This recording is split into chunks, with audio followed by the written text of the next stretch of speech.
I already forgot some thralls, dude. Let's see.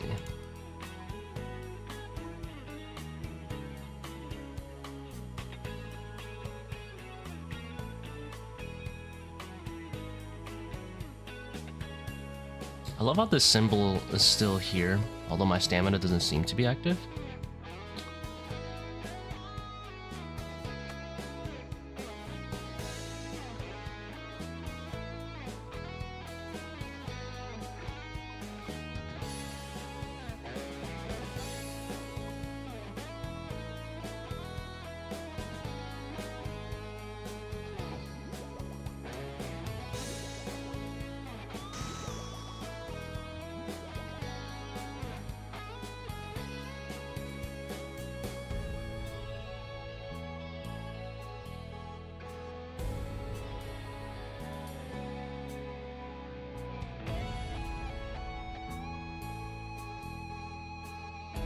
Hey, yo, I got 7 shadows so far. God damn, bro. I got 2 solo ones and 2 team ones so far. God damn.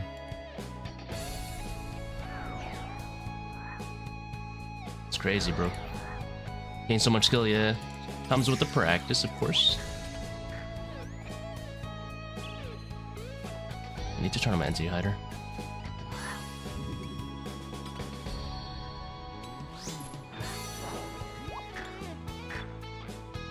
Hit myself.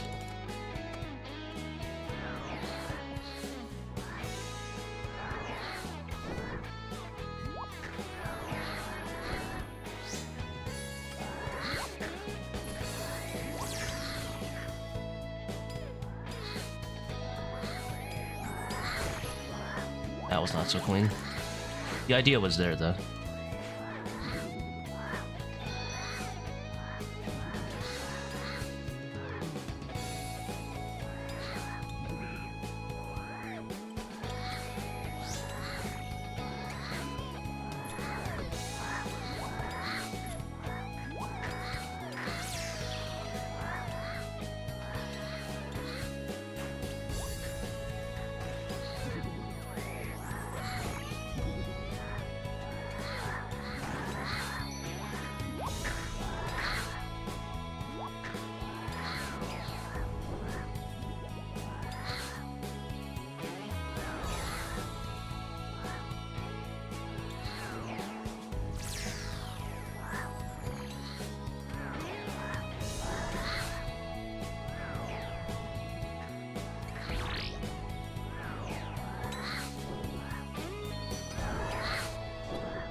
Ah.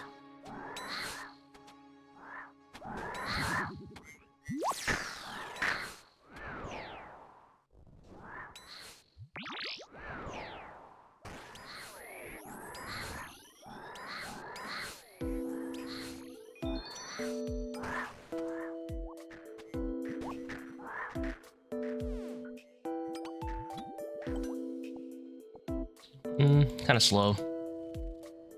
But honestly, first KC will take it. Sold the first 2 for 4 build. Ooh. Is that like kind of like on release? I assume that was kind of like on release.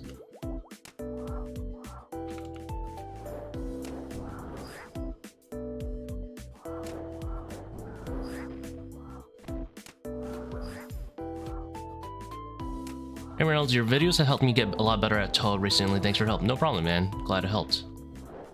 Best of luck on the big drops. And the small drops, if you need small drops. Got a dip? No problem, man. Thanks for tuning in. Even if it's just for a bit.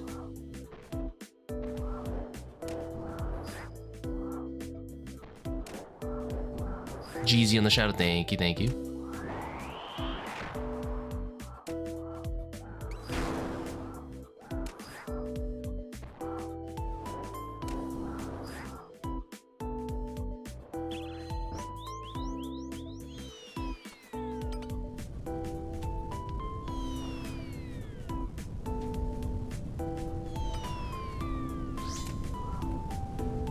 I do 350, want to move up to 400, just might try them today. Might be worth it, it will be worth it. 400 is a very, very big increase in drop rate from 350s.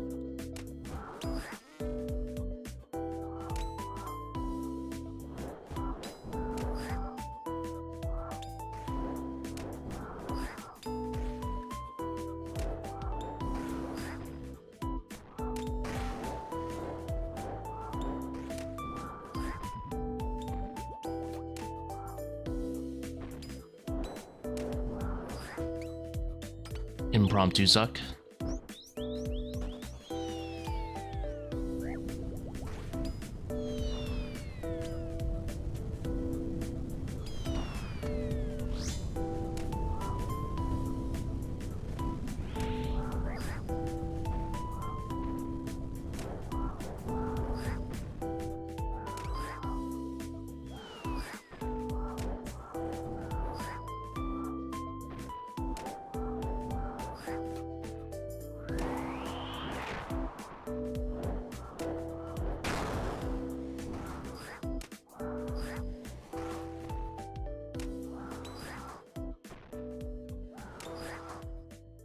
This is a pretty speedy Baba.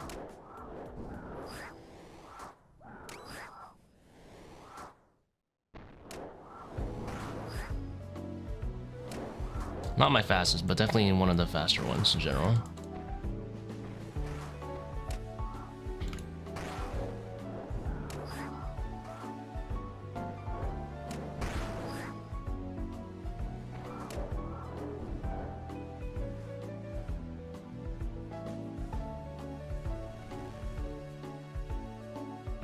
Pretty good start to the day. 536 opener.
Lost ticks there.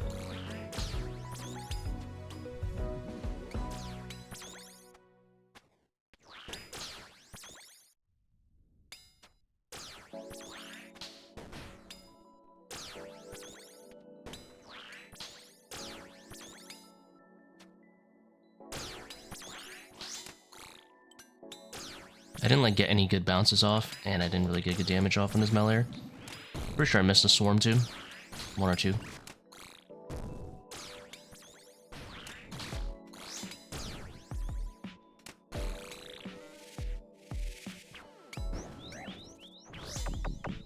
A lot of room for improvement on my swarm consistency. That method is a lot harder than I thought. I need to like start on this tile or something. Let the melee drag toward me too.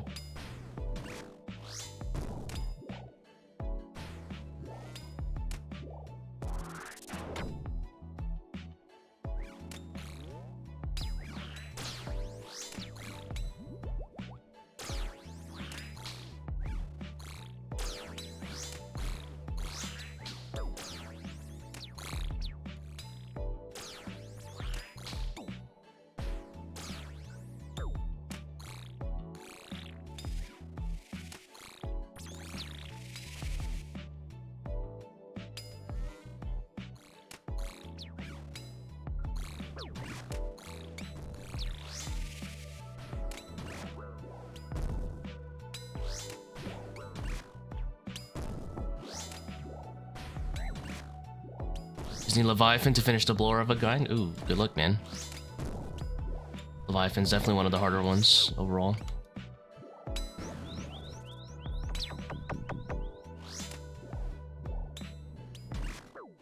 Oh, I should have dunged the other side.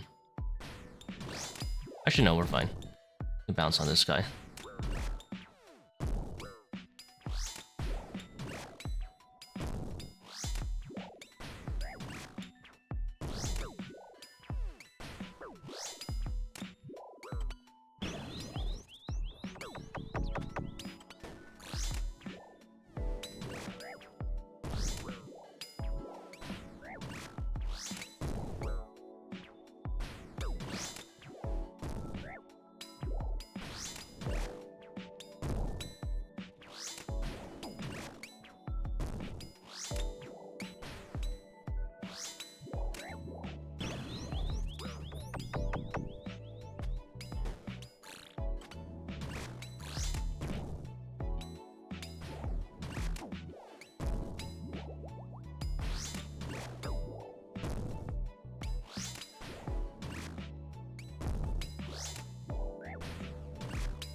Boom. Bounce me over to the other side, actually. Thanks. Appreciate.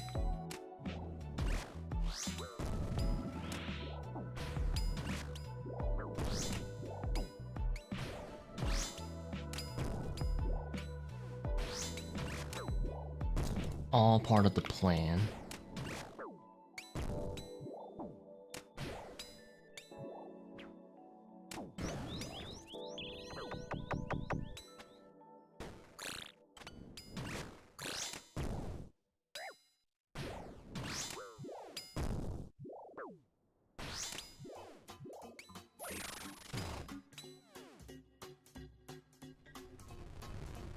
If I didn't grief the swarms, it'd probably be like 15 seconds faster.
Charges calculator.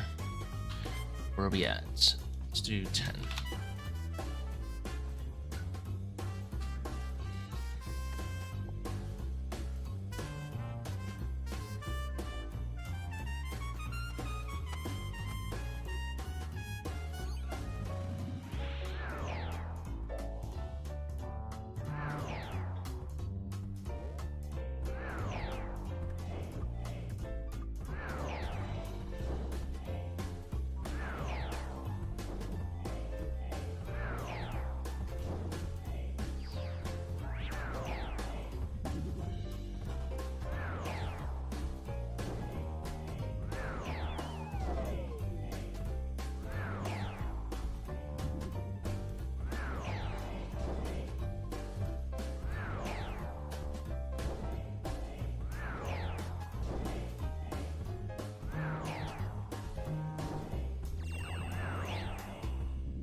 Aw, didn't proc.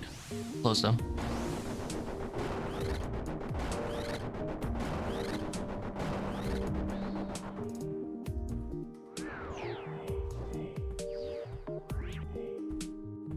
I'll lose some ticks for this, I don't care.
Ah, a little inefficient right there. Not too bad, at least.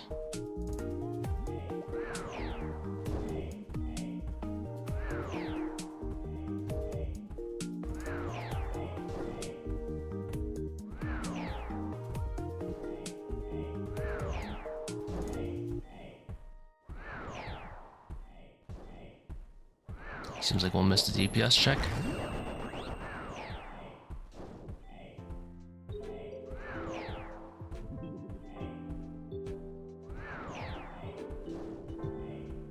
Probably because of those 2 ticks I lost.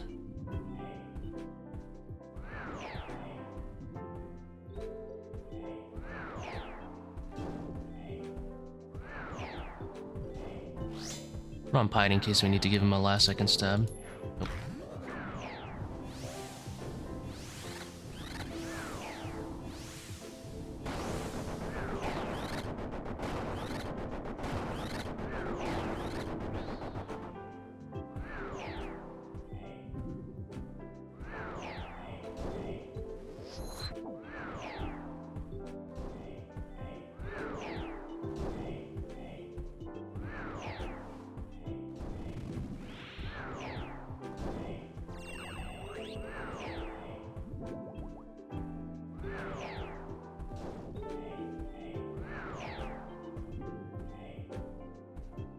What the heck happened there?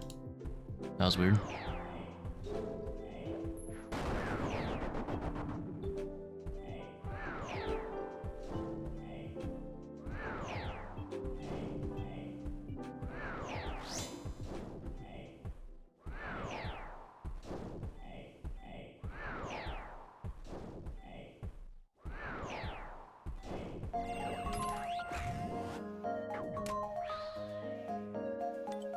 Is my mic on?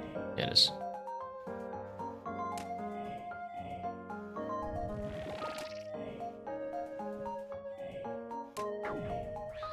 Hello, Dago. Nice to see you again, man. Mr. Reynolds.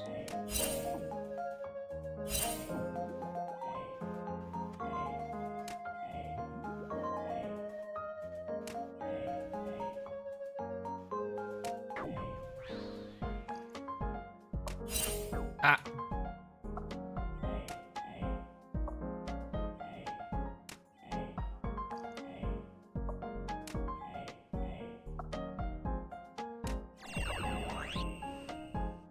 You hit a shadow last night? Yeah, I did. We pulled the shadow.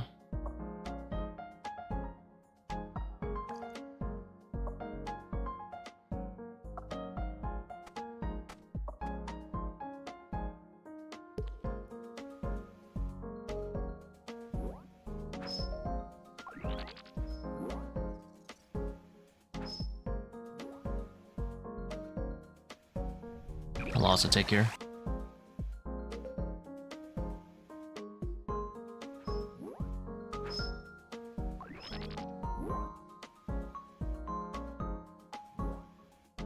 Giga GZ, thank you, man. Thank you, thank you.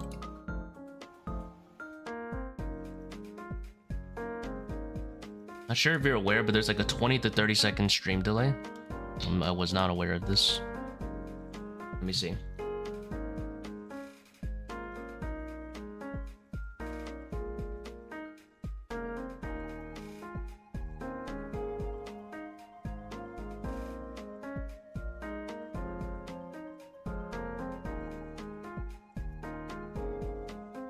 No, it seems to be on low latency. Shouldn't have anything like that.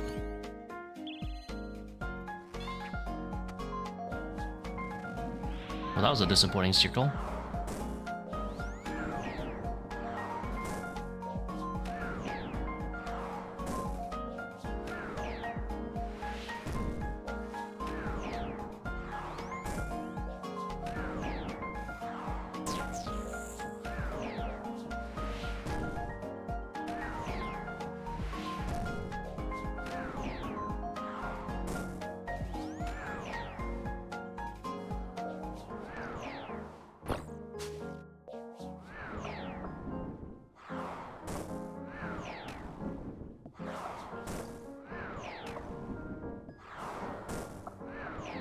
See it pop up on my screen? That's probably just like YouTube delay.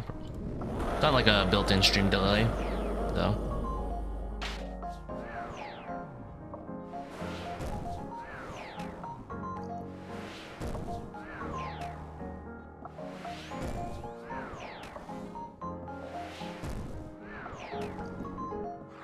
I got pretty good internet, I would say. It's gonna hit me. God darn it.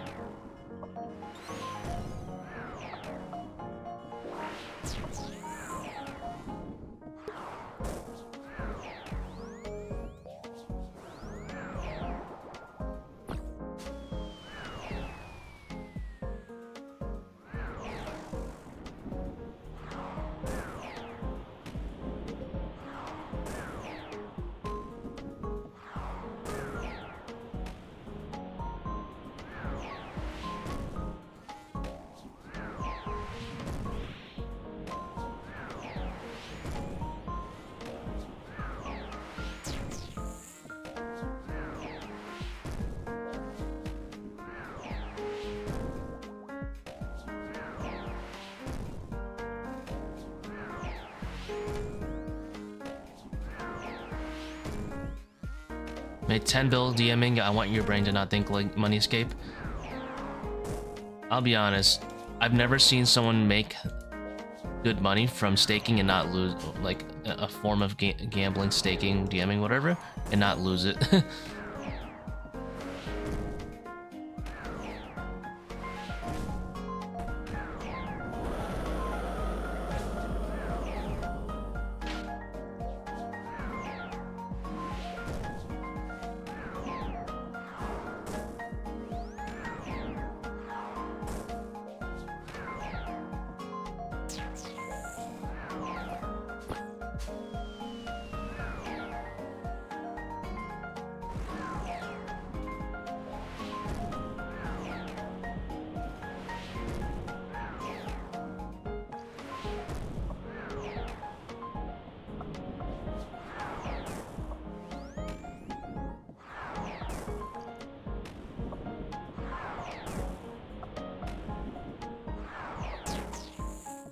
Level 5 Zebak of a 1 Seercull, so sad.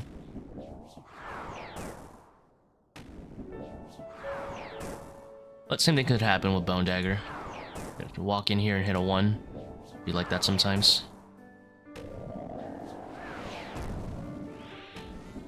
Oops, didn't you all agree?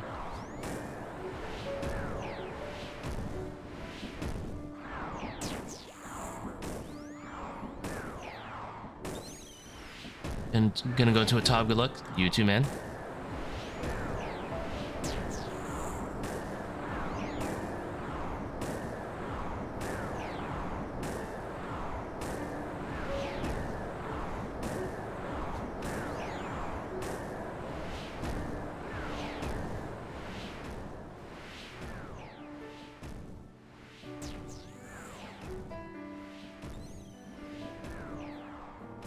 Deny the heals.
Meanwhile, I lost 3 in a row to lose 850 mil. Now I get game. Well, and there he is. Our sample size. Speak of the devil. This is why I don't stake anyway.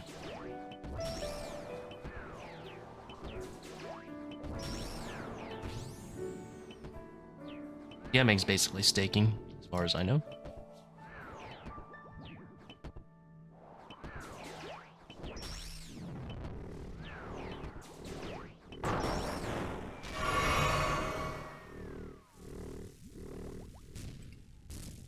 It is sinful to gamble.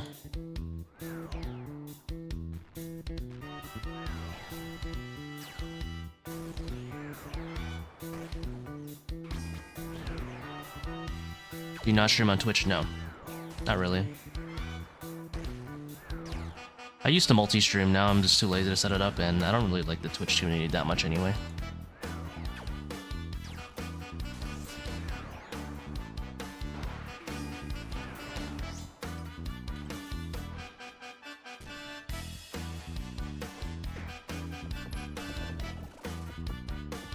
Very, very different community.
Maybe I'll reconsider multi-streaming at some point, but I'm too lazy to set up the player thing.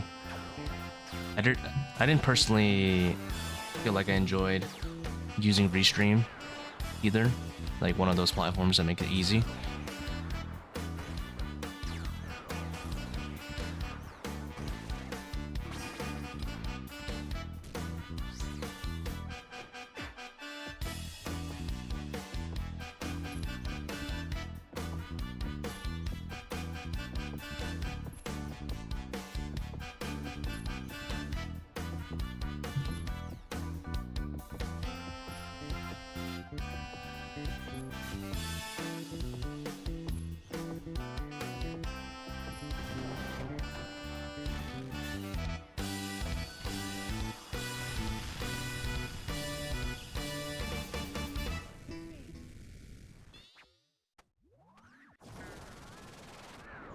$22 is pretty big.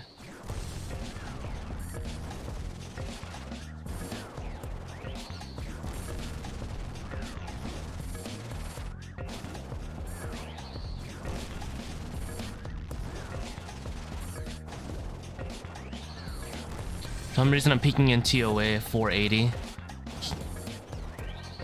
36 minutes. Is that whiff out Pathfinder? I assume that's whiff out because you shouldn't have it on yet, but I mean, the rate is pretty, takes a lot of practice to get there, you know? 5-1 Baba, proper swarming method for Kephri. Always saves you like 3 minutes. Of course, Monkey Room. You know, if you're like not too well versed in Monkey Room. Any purpose besides Shadow? Not yet. But will soon. Pathfinder, I think, makes the raid roughly about 2 to 2.5 minutes longer. For me, at least, it takes Like for this kind of raid, it'll make it about 2 minutes longer at my current level. Obviously, if you're already like not too fast, it'll probably make it like 3 to 4.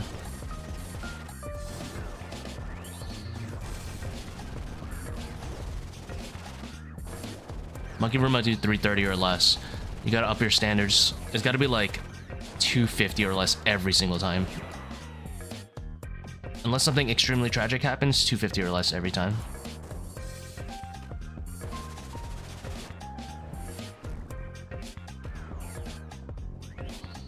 That's like the gold standard you want to go for.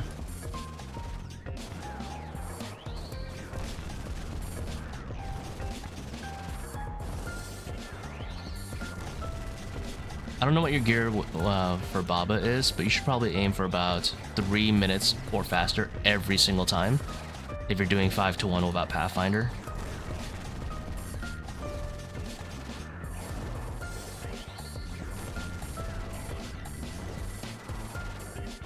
And that'll alone, like if you have those kind of standards, that'll probably save you like 1.5 minutes already.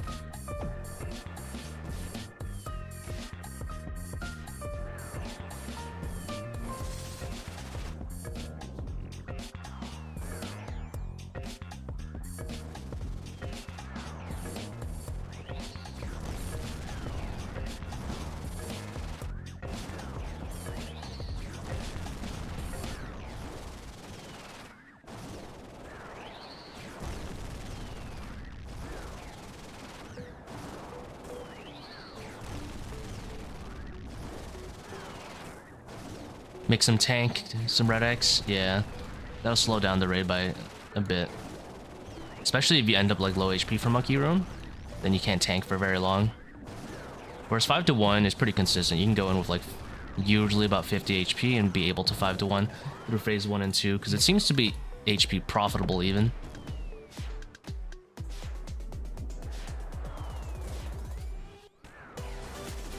It's annoying. Should dodge an extra one, I guess. Dude, clicked. Well, I guess I didn't need HP anyway. I'll just die to 1 lightning.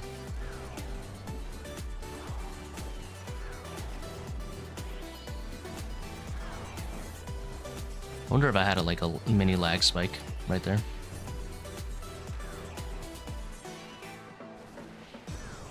Well, this might be a rare rapid heal angle.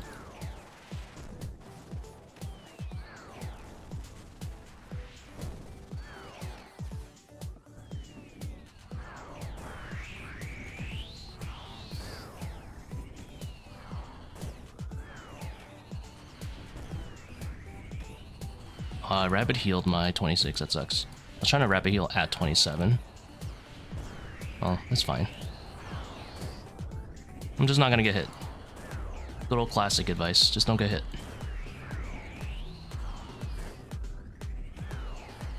And now there's a mosquito in front of me. We have a problem.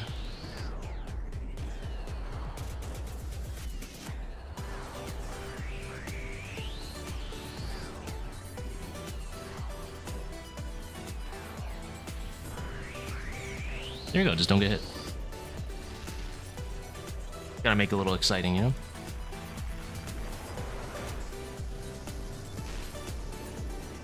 Okay, the purple.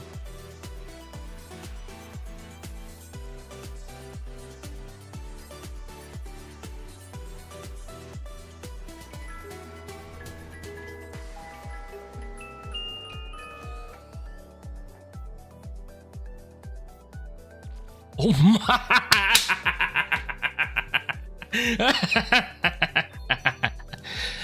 Back-to-back shadows, let's go.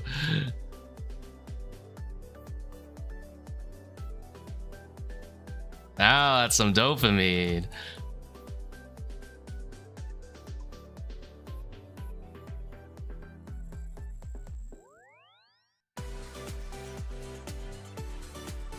It wasn't like back-to-back in the sense that it was like shadow into next raid shadow. It was back-to-back as in shadow, next purple, instantly another shadow.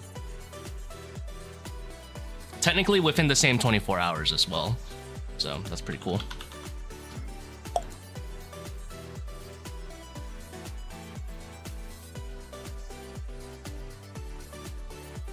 tie for GL. Anyway, let's go back. I'll do it again.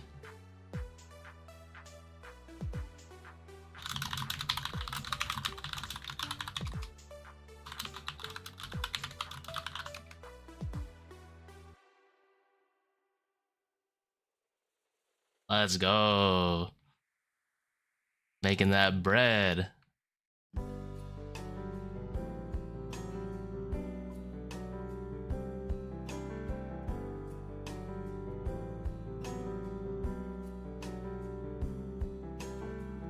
My maniacal laughter as I collapse the economy of potions.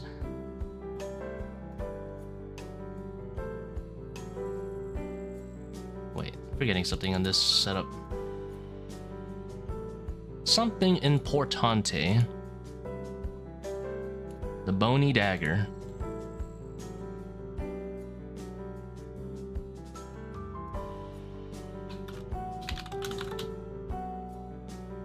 $3 bill and what's that like? 70R. Easy.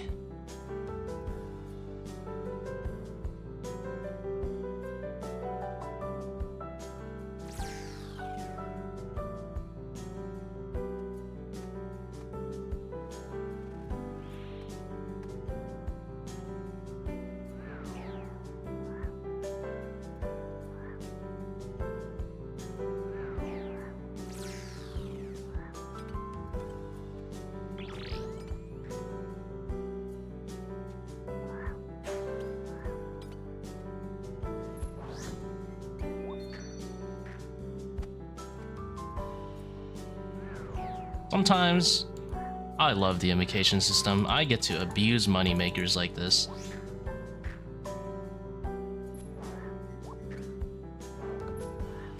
I think this is the most efficient route.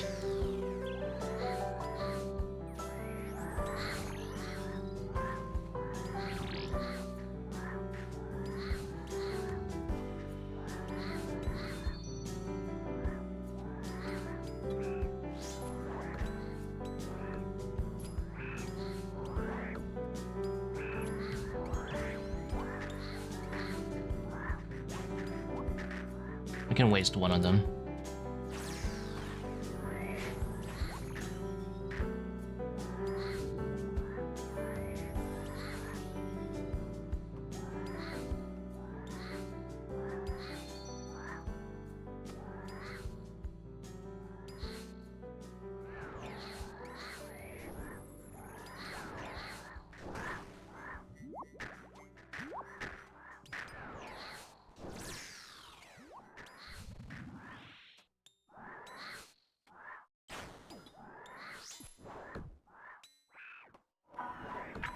And that works.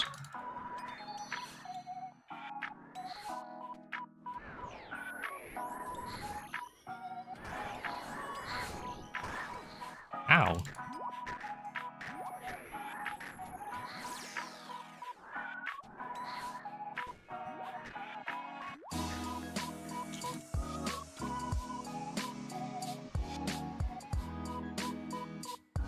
$213. Nice opener.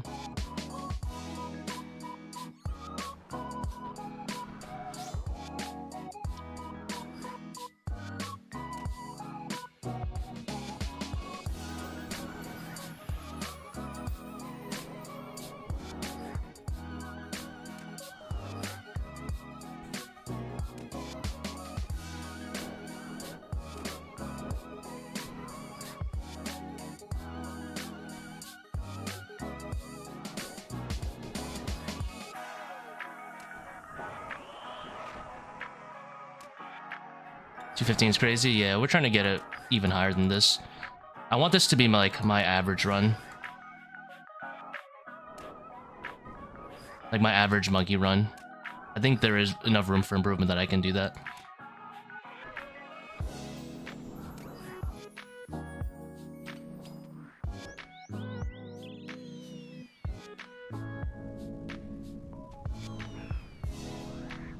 Well, obviously with the change, it'll be pretty much consistent, but...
Worth.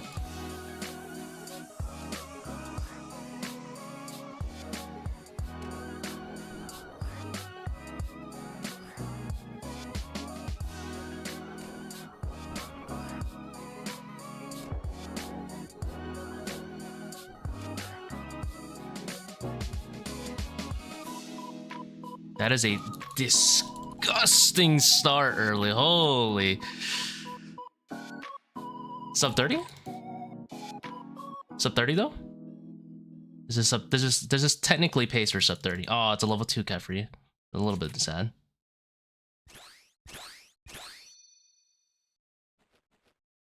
We're pacing? We're pacing? We're about to witness history.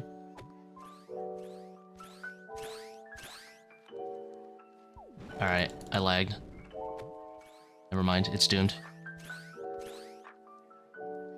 I swore I clicked to path correctly in between 1 and 2 there.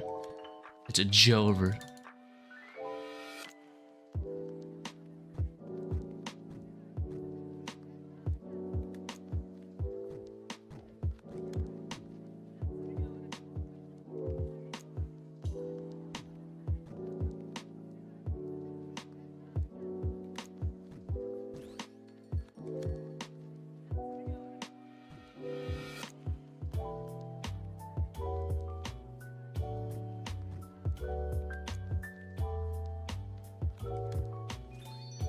I mean, if we get like a 430 Kephri or something, then we're still okay.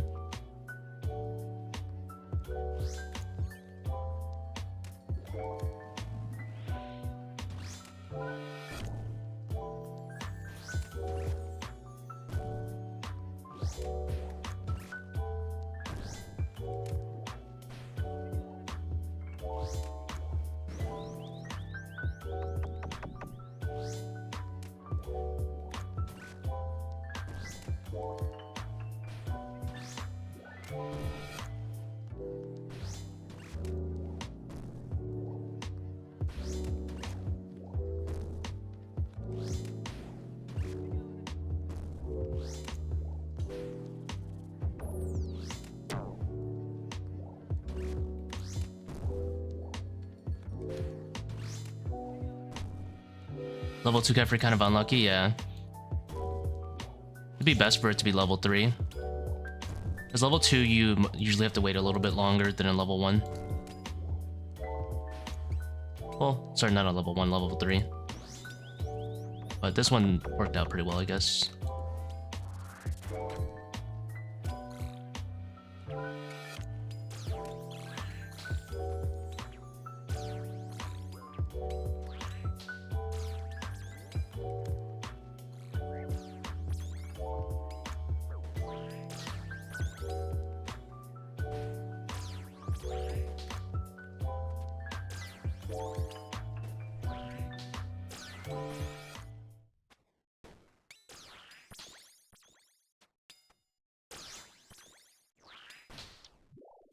Did a half-decent job at swarming. No bounces on the Meller was a little unfortunate. They all, like, tactically evaded him, but...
Agiles are on this side, so I want to dung this side.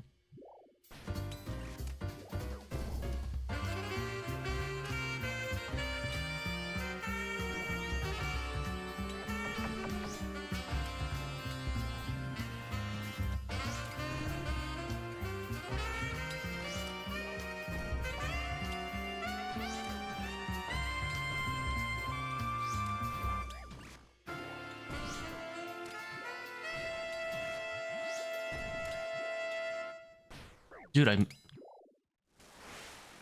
I moved. Oh. Unlucky. Definitely having some issues with the world, though. It's like a little small hiccup. Well, I guess it's a sign, because I was having them last world, too. So I guess I should just, hop. I do be like that. Rip God Run? Yeah. I mean, it didn't feel that crazy. It just felt decent.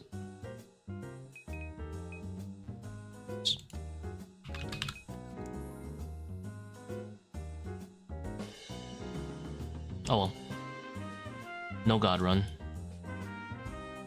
We have soiled the RNG.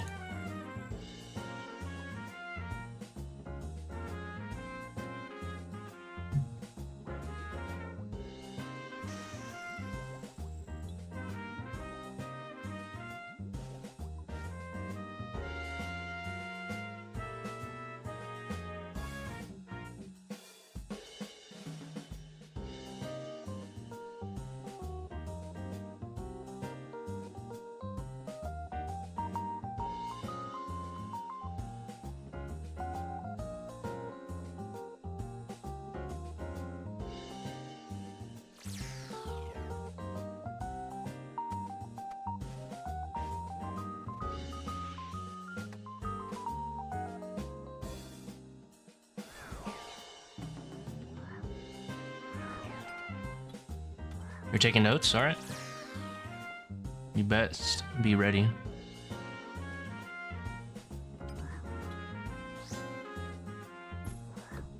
Now for this mage, we're gonna mage. This wave, we're gonna mage. And hide from the shaman. Get range gear out. Okay, volatiles on that side, we can go for 2 melees. We got the mage gear.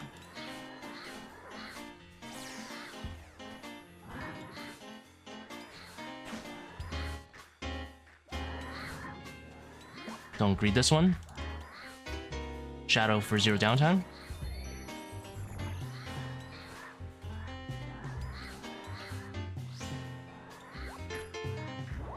Kill these 2 rangers.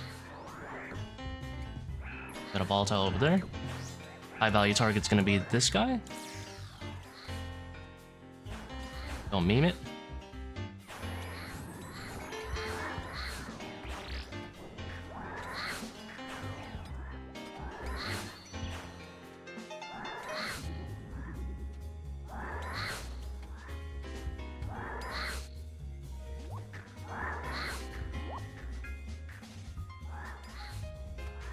Blood pipe where possible.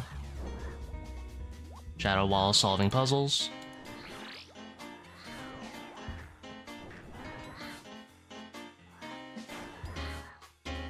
Ranger usually goes first, but depends whatever you can access first.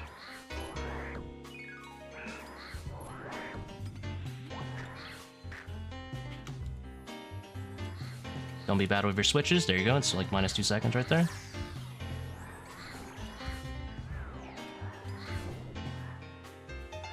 This one we're gonna lose.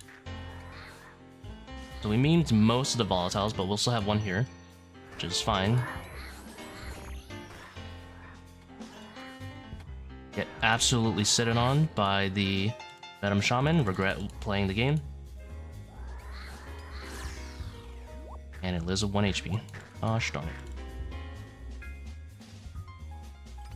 And this is where you pull out the Secret Redemption tech, and everything is fine.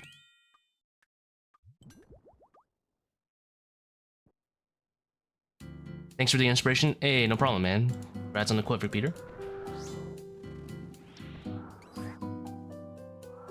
Now we 5-to-1 profit HP, hopefully.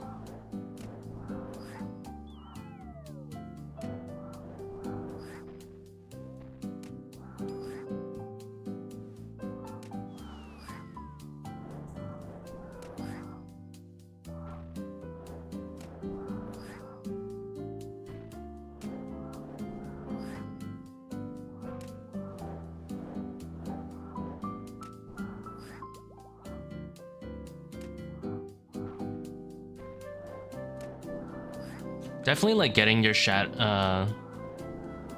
Shadowing while you're like doing puzzle is a huge one for kind of like getting as close to 0 time damage as you can.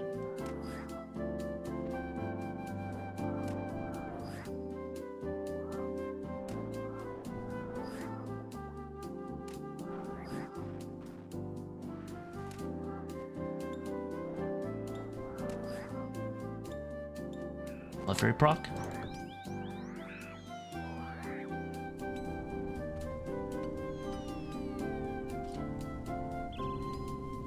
We trolled that a bit.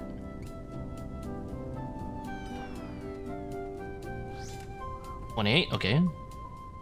Everything is fine.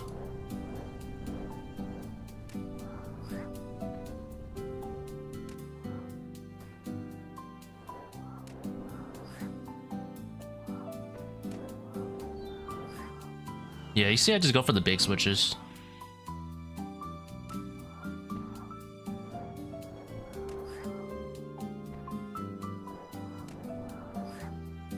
We'll 6-tick here. I could also redemption, but either with the rock or the divine here.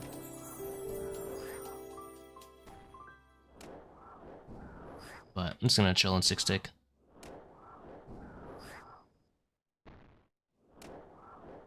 His run is doomed. Not a fast one anyway. You're too worried about getting the A-way? Yeah. I always try to like not really worry too much about the A-way. They don't really have that much HP where it matters.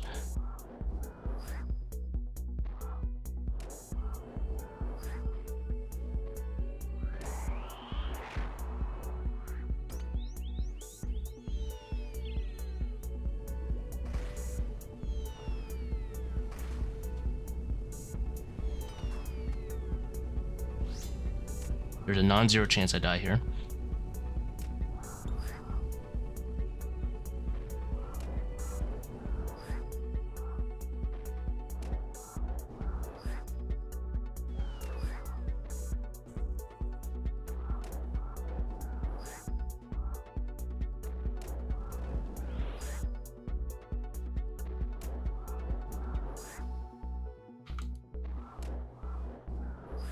I hate 6-tick red X, it's so slow. But that's what happens when you troll the monkey room, I guess.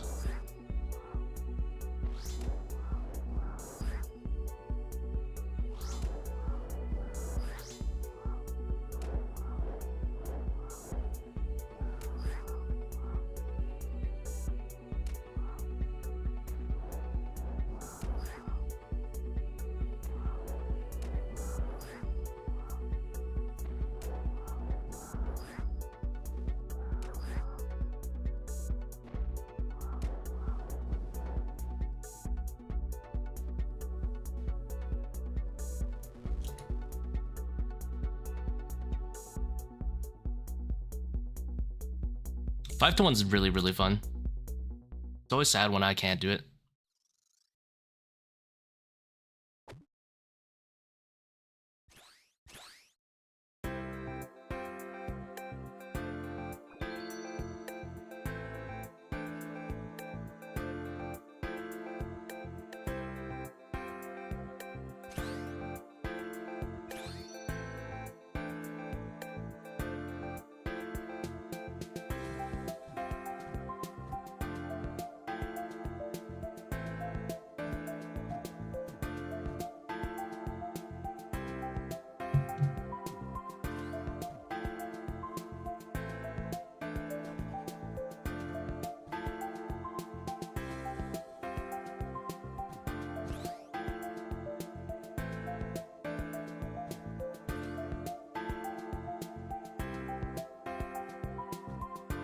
Yo, Jordy, how's it going, man?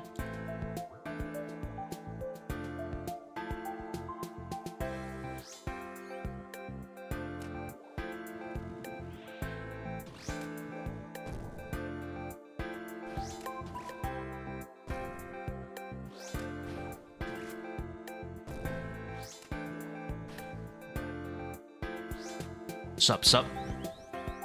Good, good, and you too? Yep, it's going, it's going. Got a shadow last raid, and got a shadow last night. So it's been popping, you know? Made like 3 bill in the last day. Pretty. I would like to say that's pretty, what the kids say, poggers these days.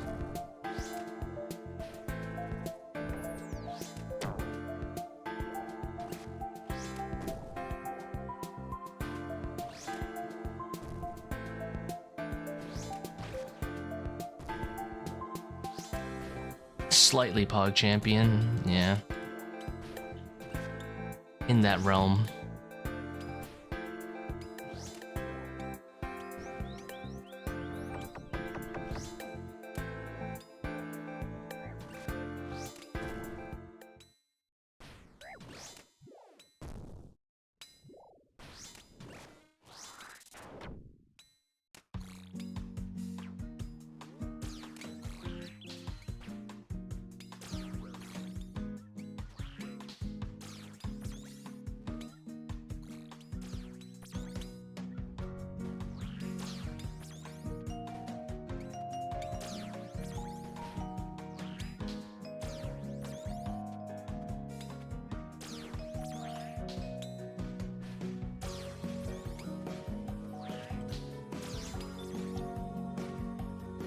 I could have meleeed this soldier before Bone Daggering, but my hands felt really, really rusty. They were like cranking. So I was like, you know what, I'm just gonna whip out the Bone Dagger.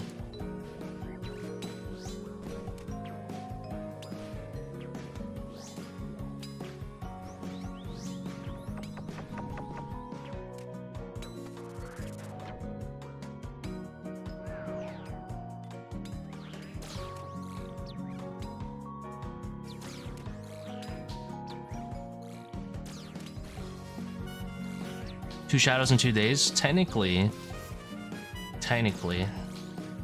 it's 2 shadows in 1 day, because it's 17 hours.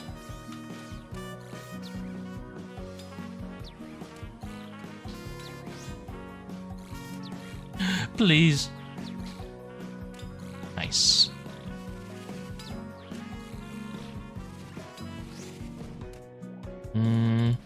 He's leaning toward this quadrant, so... Dude. So I want to dung here.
Ranger trap faster, even if you have a shadow. Yeah, melee trap is pretty troll.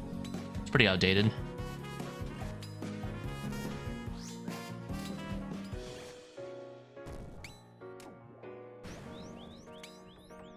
Plus NPCs, yeah.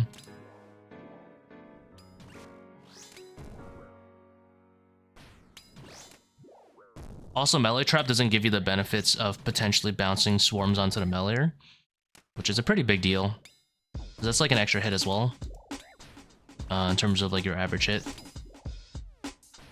You usually get to bounce somewhere between 3 to 4 swarms on the meleeer, but you can't bounce like any at all if you're doing a melee trap, which kind of sucks.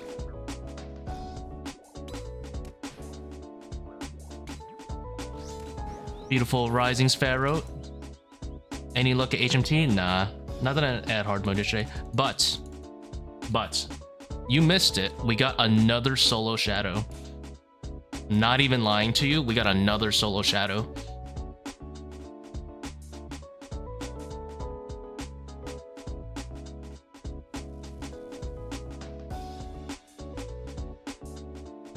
After the stream? No, this stream.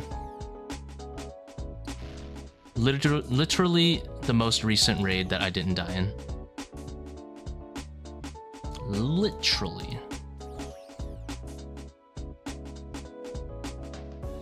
What the heck? Yeah. The back, good old shadow into next purple, another shadow. Just built different. The luck is finally turning around. I can no longer say I'm dry. Is there any way to survive if you noodle? You just die?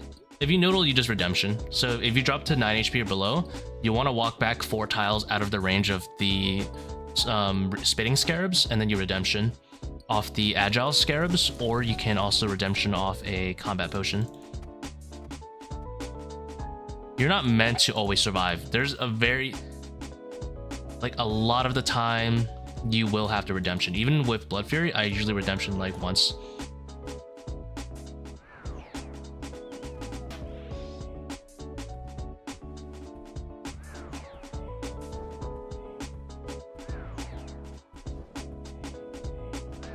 Bank value has integer overflowed. Yep.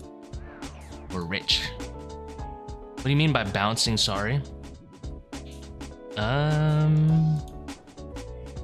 Talking about when it bounce chins? Oh yeah, bouncing chin. So when the swarms fly under or adjacent to the Melior's southwest tile, you want to chin them instead of blowpiping them, because you will basically splash some damage over onto the Melior for free.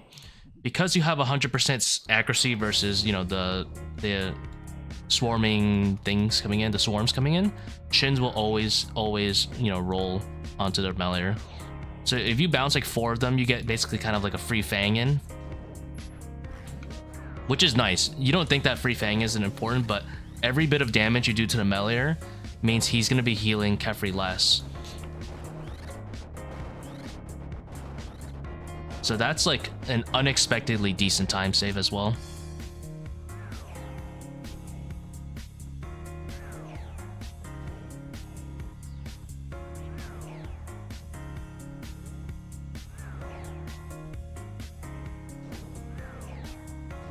Any tips? I'm grateful. I'll be honest, that's a lot of vague things. I don't know what's going on with the rooms is the problem.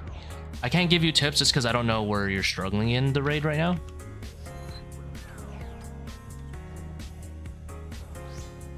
Because even with that gear, you should be able to hit timer, to be frank. Obviously you can't 3 down unless you do like a DTS and Lightbearer or something. If you're running overly draining and going for a 4 down, then you should not be doing that. You should be going for a 3 down in all cases, because the 4th down doesn't give you any points. But that's like the only thing I can identify out of you. The entirety of that statement, that's the only thing I can identify right now. I have no idea what's wrong with your rooms. Because you should be able to, even with a 4 down, you should be able to hit timing. The 40 timer. So there's probably there's probably just a lot of work to do in the rooms in general to get to that point where you can always put it on. Ah. We do a little trolling. Oh, thank you for the gift membership, man. That's huge.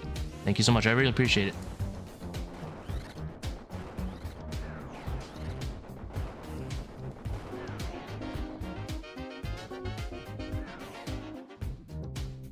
Takes lost. Didn't go back there. No.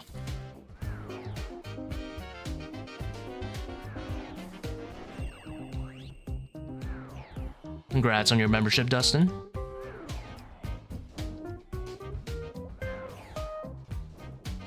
Holy moly, I'm majoring about an occult.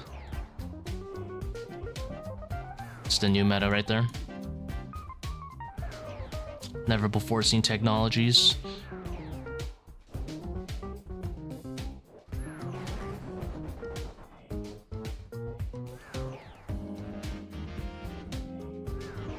I am a genius for somehow dodging that and not losing ticks. Holy moly.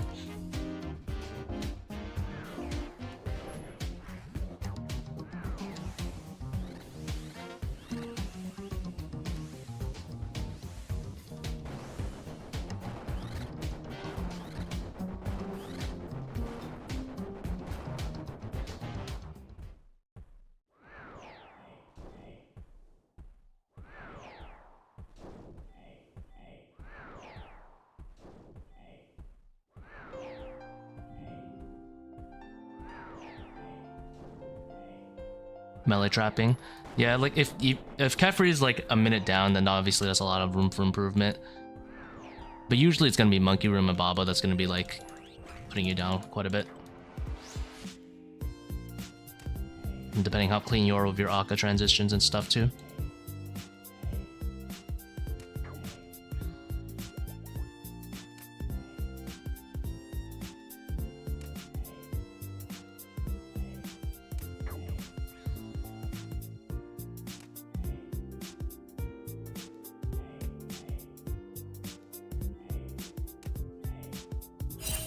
Ow.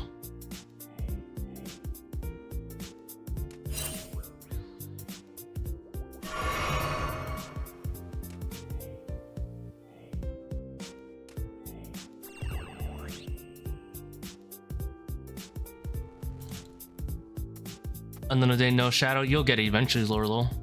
I believe. Perseverance.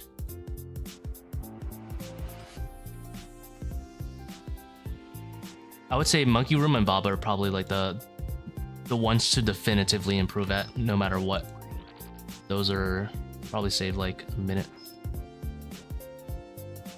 For some people, even like 2 minutes.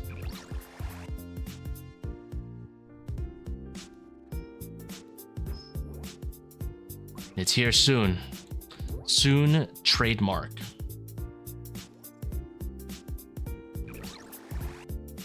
EM. What's the plugin for the orb direction? I don't have any plugin for the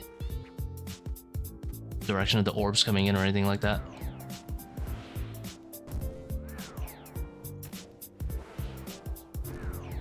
Monkey Room is usually 3 to 3.5 minutes. Try to aim for like a... I mean, I have high standards for myself, but I'm trying to aim for about 230 minimum every single time. I think it's possible with enough practice for me to go down to about 220-ish every single raid, but obviously I'm not there yet. Yeah, 5 to 1 is definitely the huge one. Getting good at Monkey Room 5 to 1 and Kephri, those things will probably save you like 3 minutes, just like that, and instantly put you over the edge to put timer on. And then Akkha, I think on average is somewhere like low 5 minutes. The plugin to show chat when you get hit by Akkha during Enrage, that is the ToA Mistake Tracker plugin by Questing Pet. And I have to say his name every single time that question gets asked because I know him.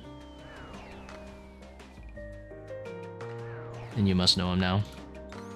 I proxy you now also.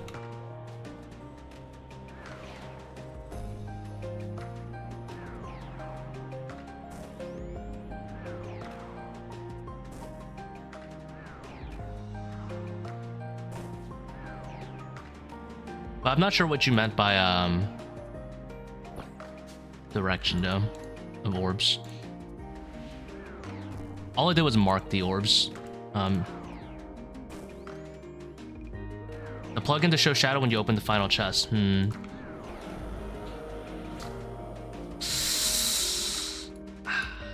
don't know that one, man. That one's a secret, state secret now. It's all mine. This is a really good mage Zebak for a 1 Seercull.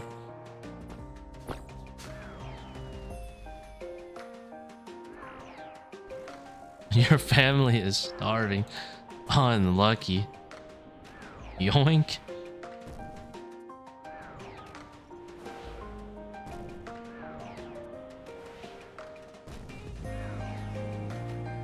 Yo, GZ on the solo shadow. Hey, thanks, man.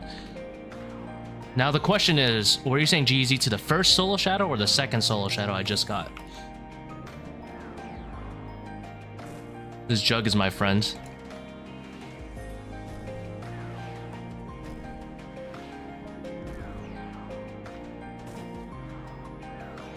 The one yesterday, oh.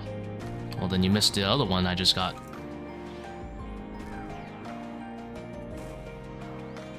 You're gonna have to say GZ again.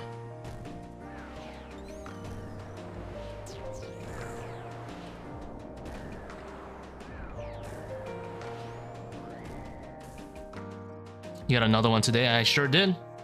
Rewind this stream. I have video proof. Double GZ, thank you. I am not, in fact, what they say is capping. On God, for real, for real.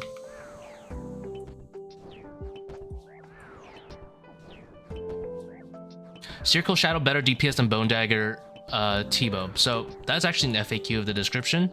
A 6-way Tbow with quiver specifically. Only with quiver, by the way.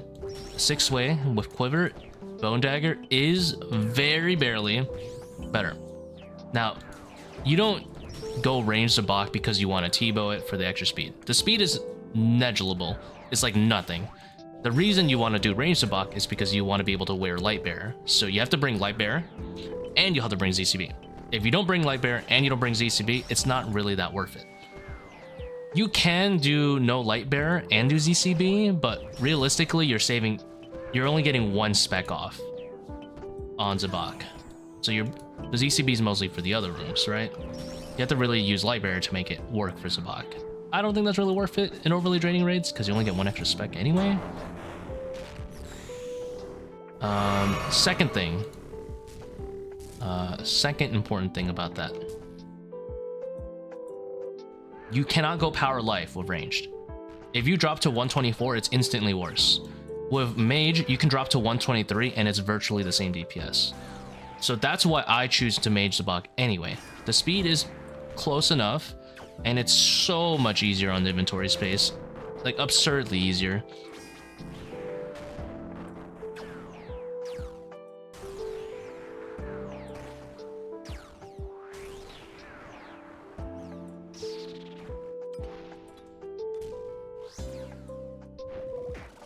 Welcome to my TED Talk. Or, sorry, thanks for coming to my TED Talk.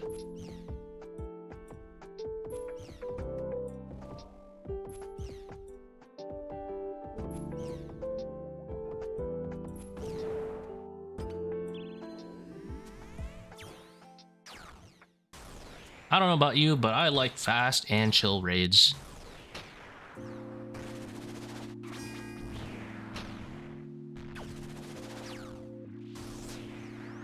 Speedrunning 150 because you want the yellow cares? Ooh, surprised you did dry. It's dry. That's messed up, man.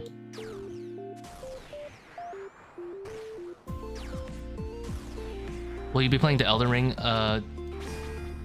DLC? Probably, yeah.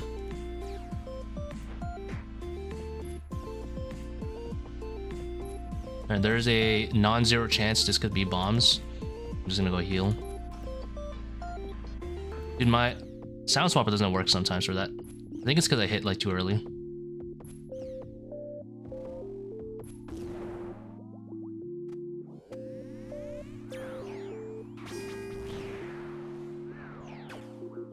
Yeah, unless your Z-Sping is really not worth your time.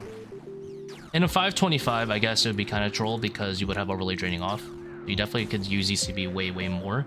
But in a 540, you know, you don't really use it that much.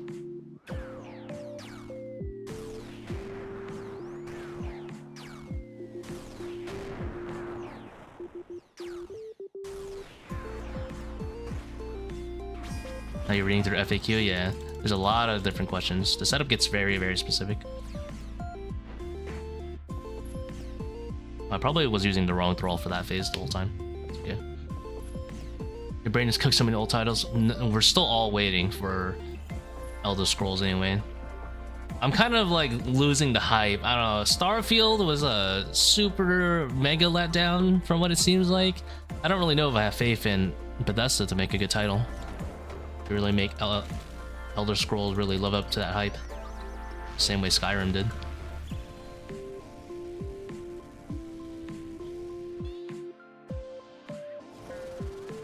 It's doomed. Yeah.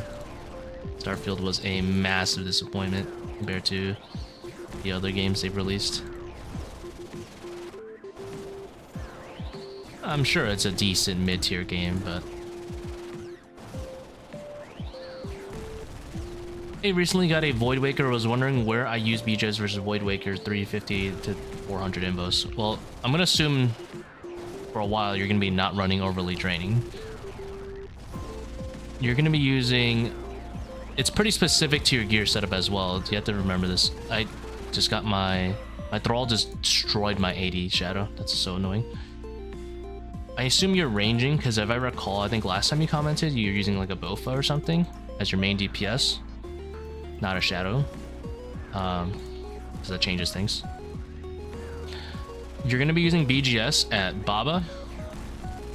And you're going to be using BGS at Zebak. And Warden P3 and P4.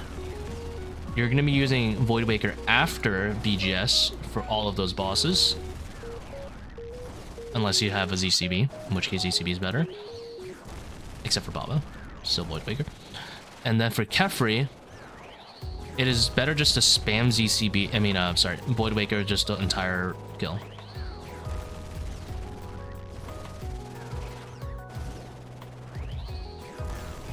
Now, I recommend don't just spam it willy-nilly. Like, don't just do 2 Void Waker off the rip or whatever. The best time to use Void Waker depends kind of on your strats. Like, perhaps if you're doing a no swarm Overlords, it might be best to kind of like... How do I say this in a way that makes sense? Oftentimes there's like downtime at Kephri, or times where you're like killing Overlords and not actually hitting Kephri. If that ever is the case, using Void Waker on that phase is important. You never kind of want to feel like you're focusing 2 things at the same time at Kephri. Like, you know, I'm focused on dodging Kephri while killing this Overlord. Well, ideally, you should have the Overlords like dead by the time you're hitting Kephri again. So I recommend using Void Waker for, let's say, the Arcane and Melee set, or just the Arcane. If you're swarming, then it might be best to... I mean, I haven't done a swarm to Overlords raid in a really long time, so that one's probably okay to just send them. But yeah.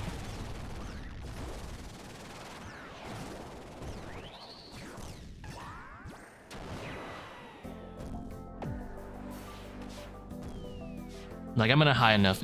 I'm personally in a high enough invo where I kind of have to, like... When I do use Void Waker, I use it in a way to minimize downtime.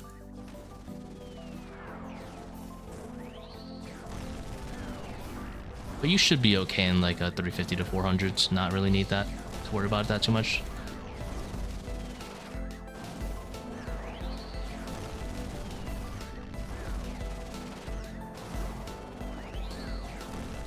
If you're doing solos, I recommend starting Akkha with 1 mage and then do a, you know, like a 4-way, 6-way swap, whatever you're comfortable doing, into Void Waker, and then Void Wake specking Akkha.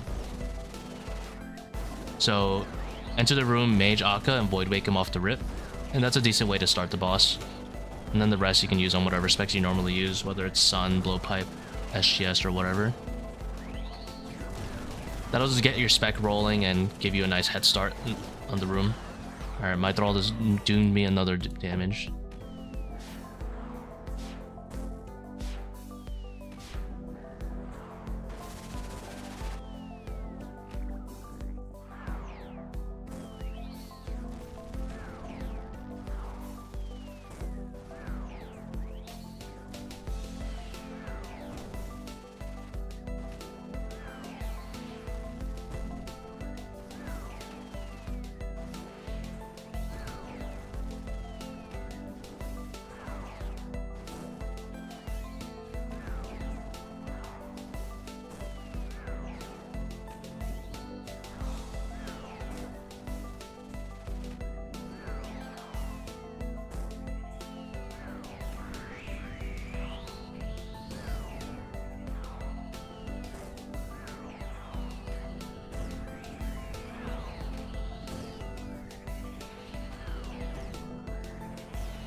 How many shadows so far? We're doing pretty good. We just got one. We are at 5 now. It says 10B. 10 balonies. Scam game, no triple shadow.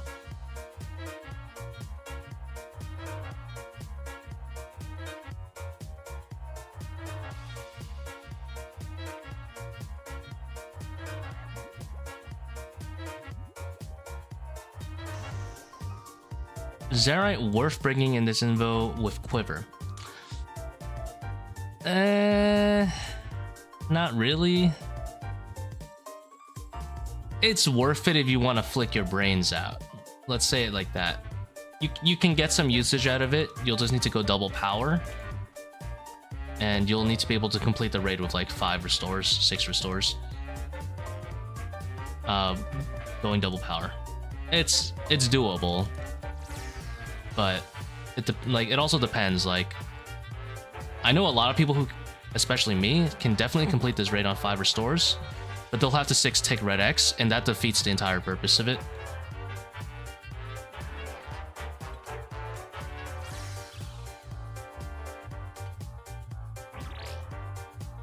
It's a little bit harder to flick during 5-1. At least I think it is.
You can bring dragon arrows with amethyst. Yeah, it just gets really annoying just to quiver swap, so I just do blessing.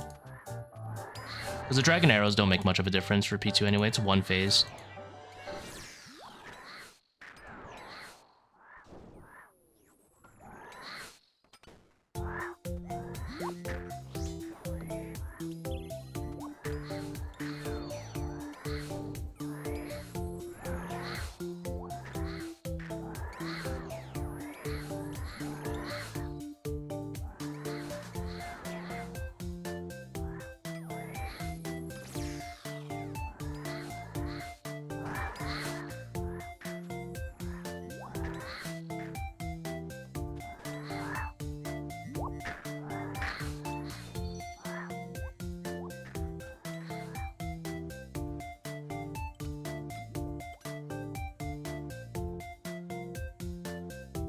You Dragon Dagger at the start of Kephri, I think you meant Bone Dagger, but no, it's still bugged. You have to wait until after P1.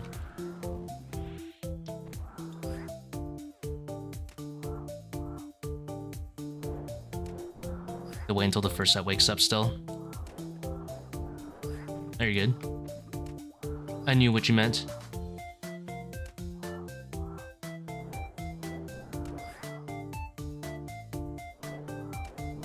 It'll fix your game.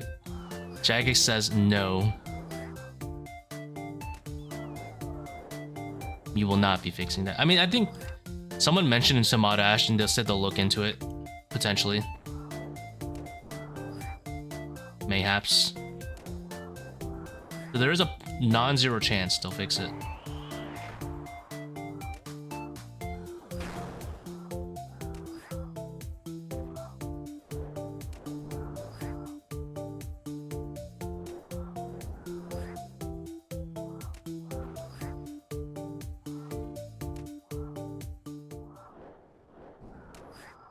How much of a time difference there is between standard Red X and 5-1? Roughly 16% DPS. So it depends on what raid level you're doing, of course, because your Baba could be more HP and stuff. but 16%. For 540, it's about 30 seconds. Time save.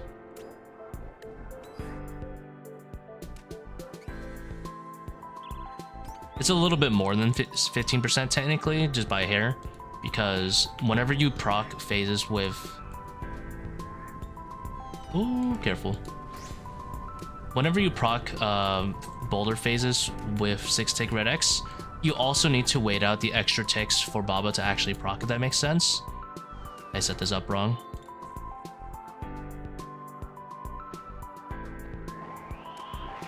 Whereas with 5 to 1, that's not always the case. Sometimes it just like insta-procs. Yeah, I messed up cycle really bad here. There you go, we're back in.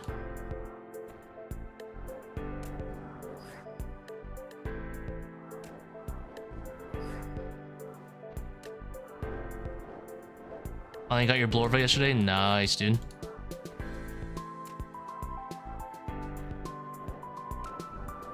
So like, for example, if I proc him into like the next hit, he doesn't have to wait out the entire red X cycle. He only needs, like, he was a tick faster than the normal 6-tick cycle. And if I hit him on the, if I happen to proc him on the hit after, I wouldn't lose, I would only lose 1 tick instead of 3 ticks. And if I procced him on the hit after that, I would lose no ticks. So you do save a little bit more than 16% just by hair, if you care about that.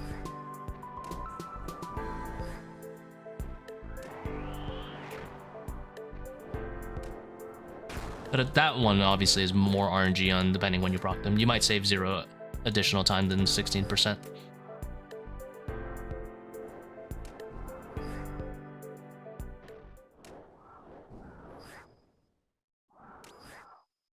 And the reason a 16% chance, I mean 16%, is because you go from hitting 100% of your ticks to hitting only 5 out of 6 of regular red X.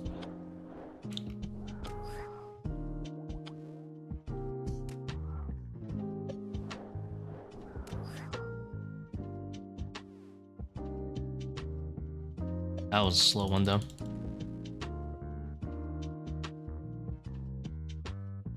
I had a 255 Baba like 2 raids ago. I did mess it up though. That was a god run.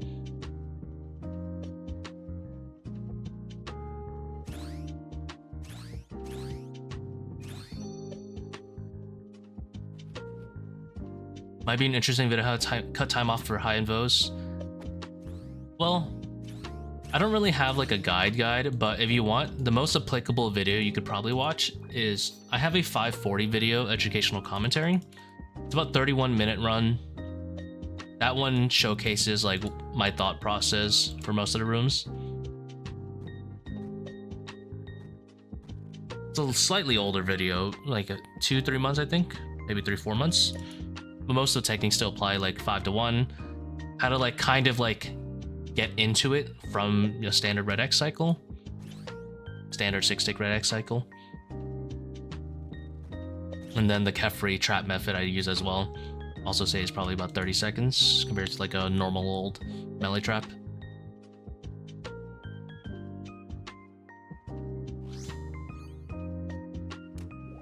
Oh yeah, the Glacy video is really good too. But you don't have to do a super drag, is the only addition I would say to the Glacy video. I used to think that you had to do a super drag as well, but you can substitute the super drag with just a last second step under. You should always try to do at least 1 super drag, because you do want to lure Baba, you know, away from the start position. You want him a little bit closer down for stun reasons. But you don't need to super drag every single time. Like, I used to super drag every single raid.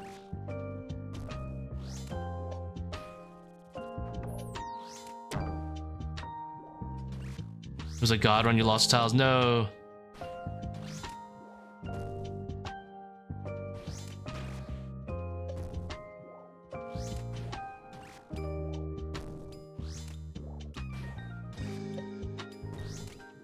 $29.30. That sounds like roughly about 34-minute clears, 33-minute, depending.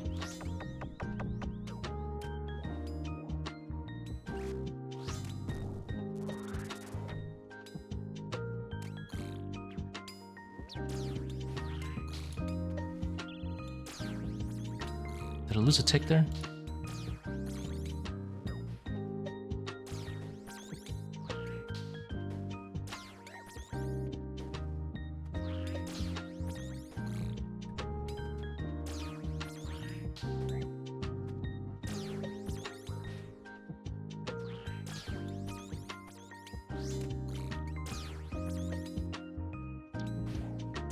So I lost one swarm in the beginning.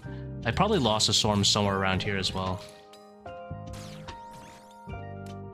I opted to blow pipe one of those swarms instead of doing a chin bounce.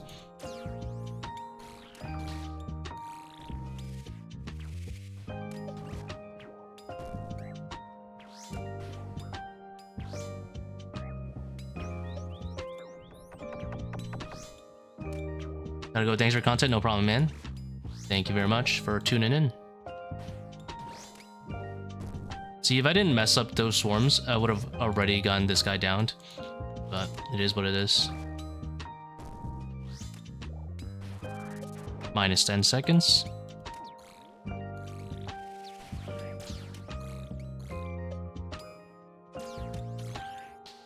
I don't want to greet the arcane.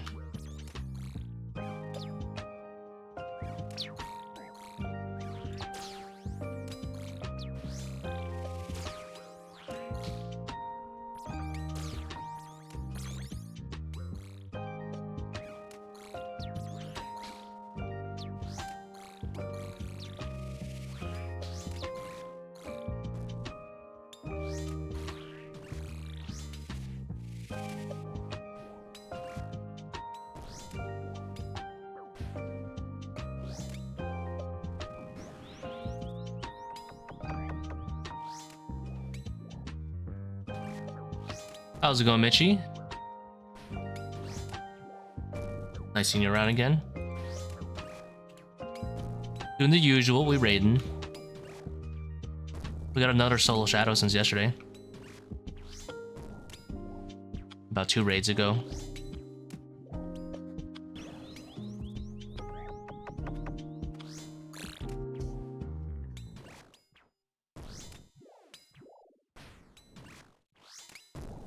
Completed your first 158. Congrats, man. We were doing entry modes yesterday, right?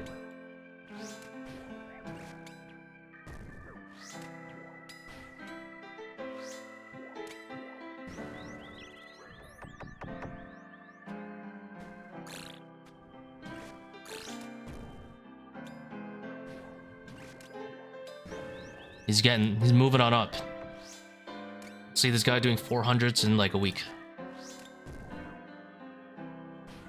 Unless he touches grass in 2 weeks.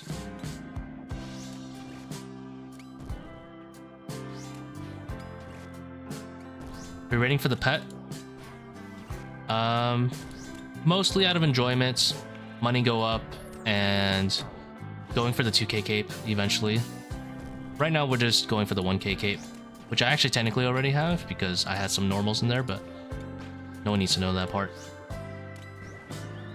1000 experts is a subjective milestone that I think is good.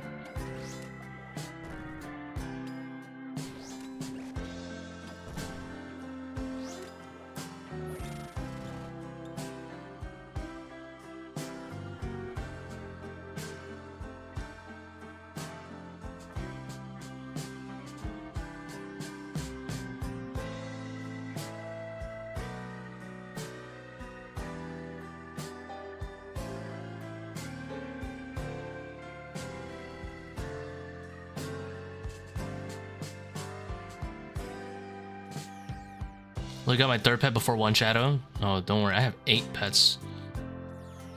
You get used to it. The worst part is pet is the same rate as the shadow, pretty much, if not a little bit rare.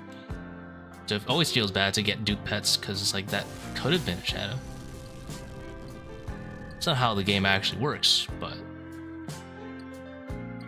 you know, you can't help but tell yourself that. 11 pets before 1 shadow clocking in. No. That is depression.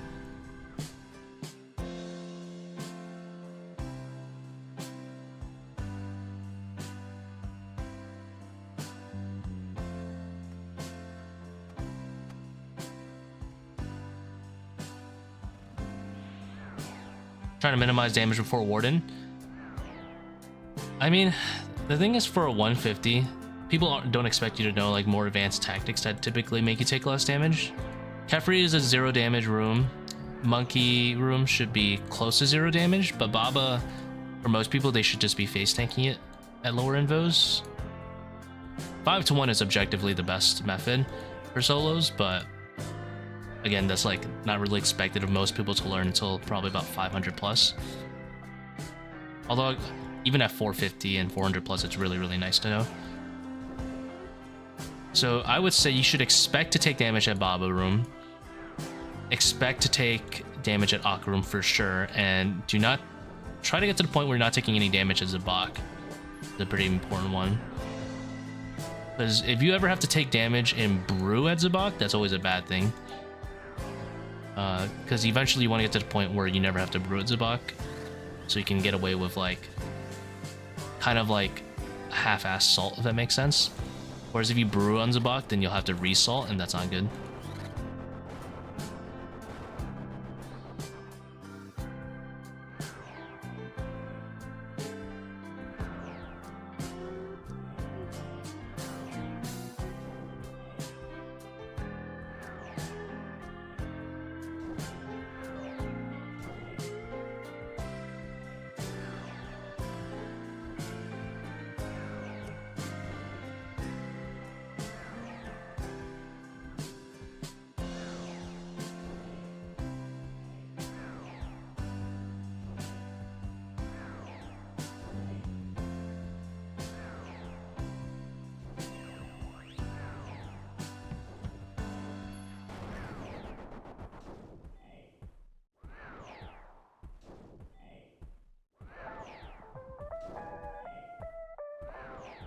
I'm gonna guess it doesn't proc there. It's probably a little bit more. Yep.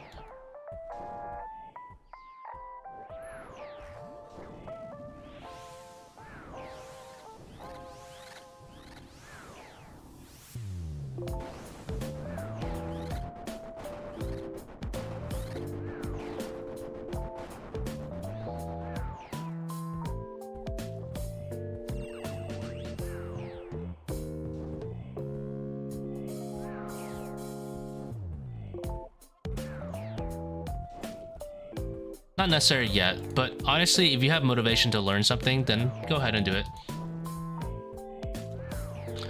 Red X is still, like a standard Red X is still the method for bigger teams anyway, because teams will lose ticks at, you know, the rock rubble mechanic. So that one person losing ticks is fine compared to like the whole team potentially losing ticks. Might be a little bit different once they introduce the ranged heavy weakness. Oh my lord. For Baba, they said they would.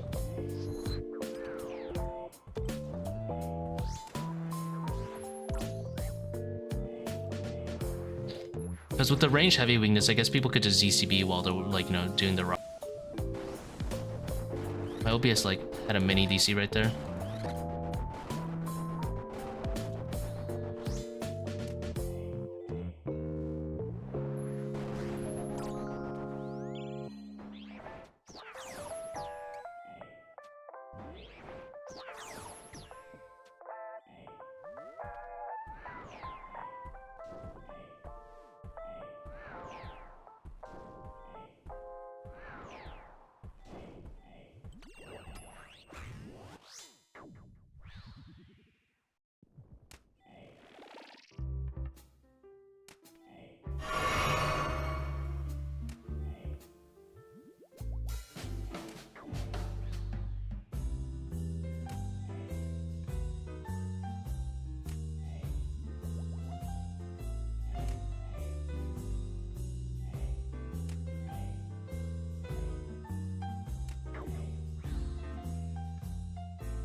Ow.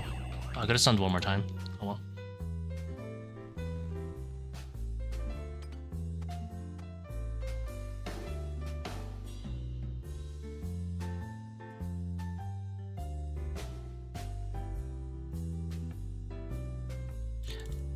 I don't think 540 is not a 1 in 4 though. 540 is like 1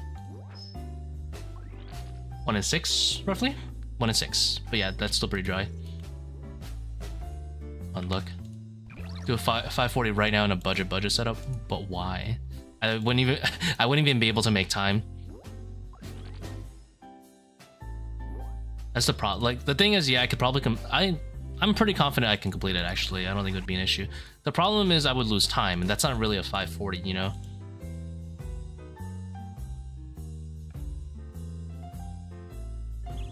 $540 needs to be on time.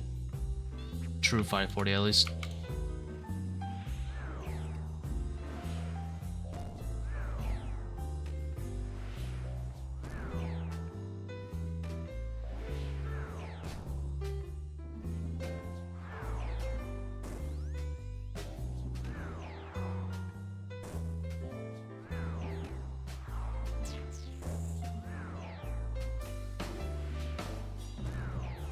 I've done a 500 with the time on a Bofa setup, which is kind of cool.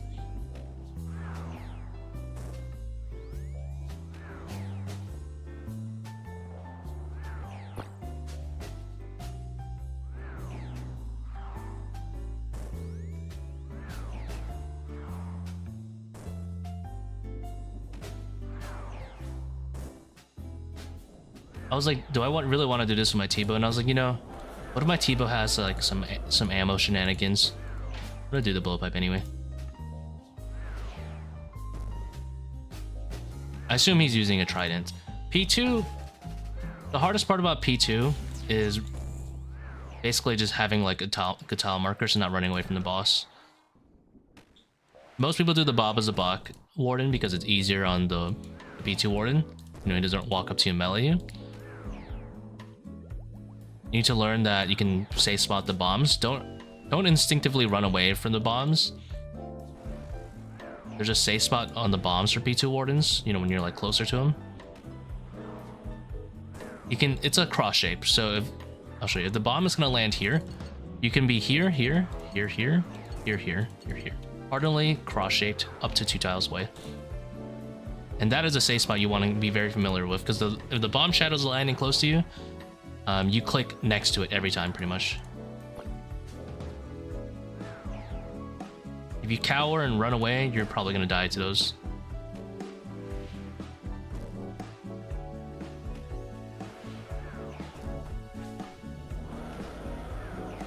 Otherwise, P2, just having good tile markers will solve the whole thing for you. You can see how I do P2 after this if you want. We're pretty close there anyway.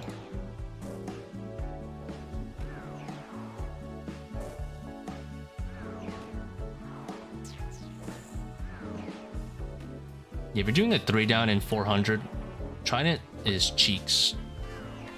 Like, you just sit there taking forever. You need to have some like funny invos on, like bandages off if you want the HP. You'll need a sun caress potentially, or you'll have to do. My favorite recommendation is if you are insisting on doing a 3 down for some reason, because I know you can definitely get a 2 down with like kind of mag gear. Then do the Akkha Kephri route, like in my more recent 445, because at least you get 2 range phases, and range is actually just good with Bofa. Like, it's actually pretty darn good. The only thing is you'll have to pray melee in the Warden, which is a little bit annoying. Like, okay, in between attacks.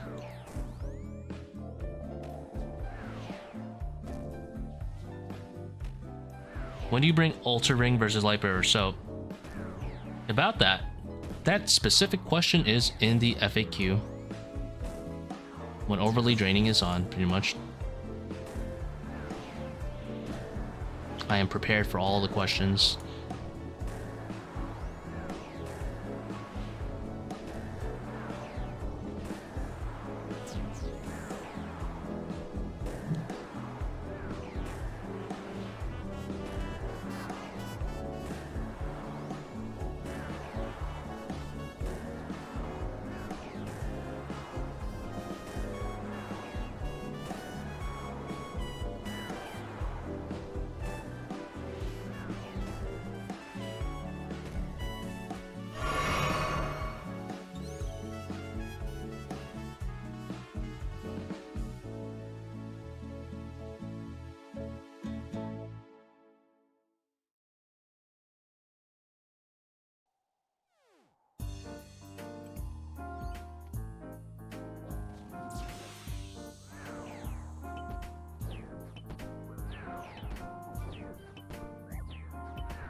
Oh, I'm so sorry, Ali. You asked a question. Why is double trouble okay at one tile sometimes and not a movement of two?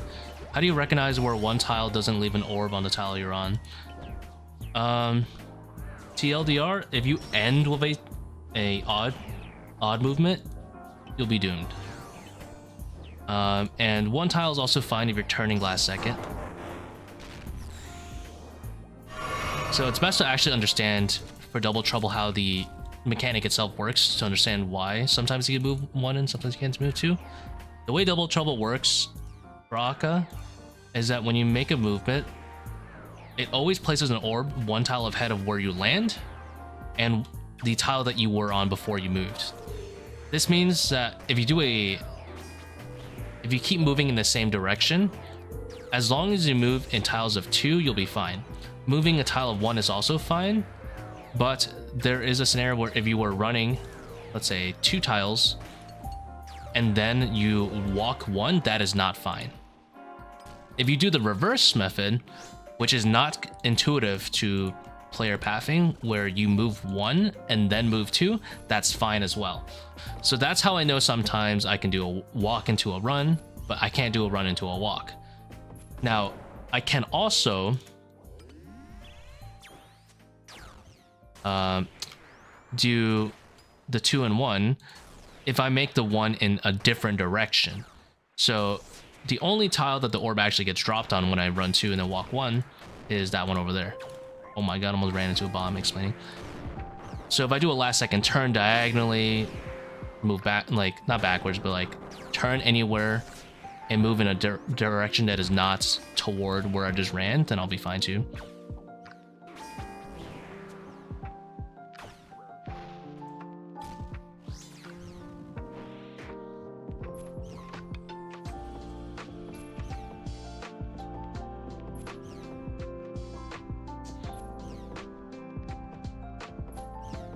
That's why I don't exactly love rules that are like, oh, just always move 2, because sometimes you need to know how to cheat the rule in order to really understand the game.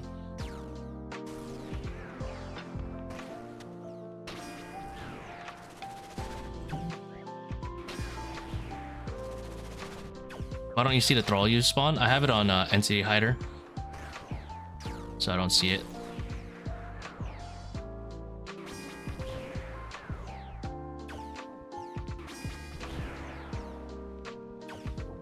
I should have grasped there.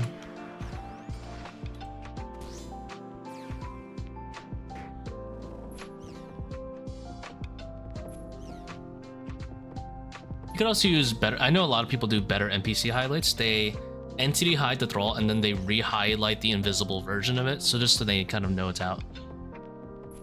But I'm pretty comfortable now, just like knowing it's up. I don't really care where it is.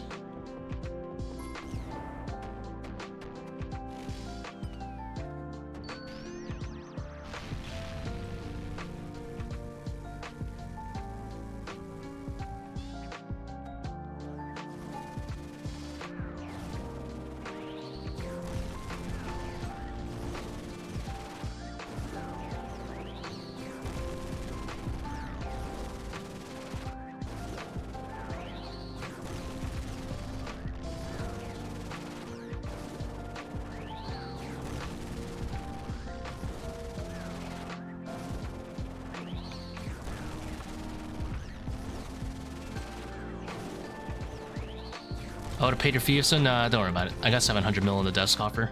It'll be fine. I can die a few times. 1,400 times, in fact.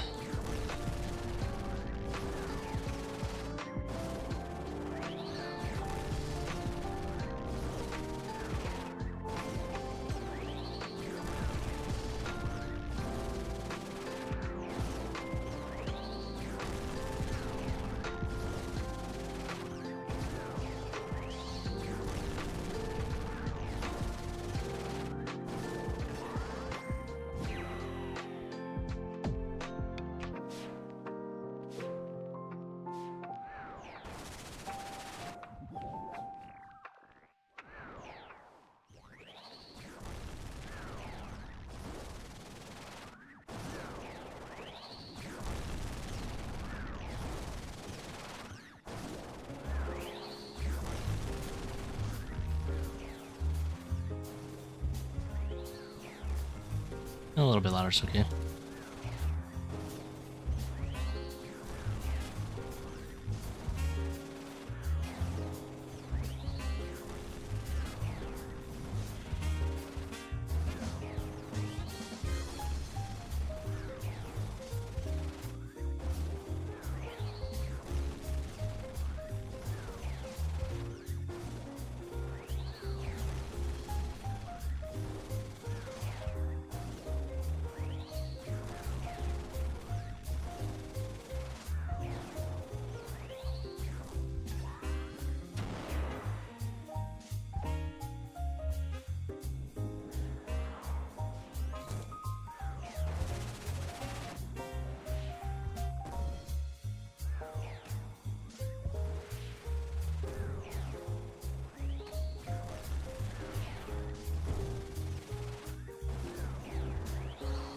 Just know there's a phantom back there.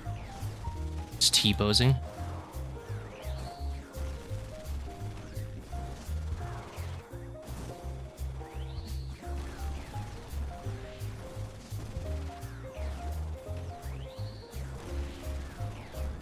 Half joke, half principle. Fair enough. But yeah, double trouble's not bad. Definitely learn to not staircase if you're doing solo stuff. Staircase is good to know for teams, because realistically, only one person usually runs middle.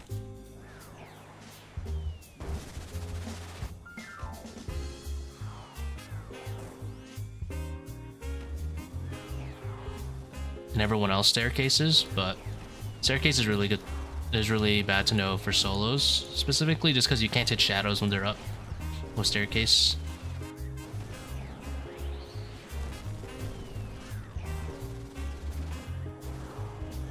And that'll slow down your Akkas a lot.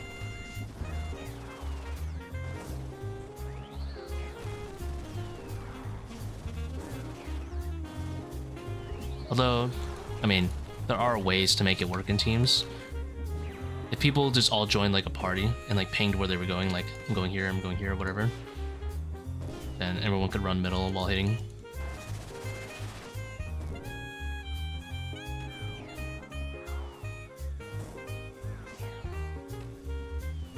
I think Hisoka also went over like how you can do it with like prioritization of where to go based on where you currently are,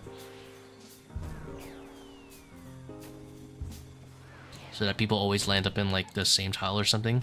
I think it was him. It might be someone else, but a lot of things to learn.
Thank you for the good luck of luck. You feel shadow? Okay. I'll take a third shadow. Take a third one. Nothing.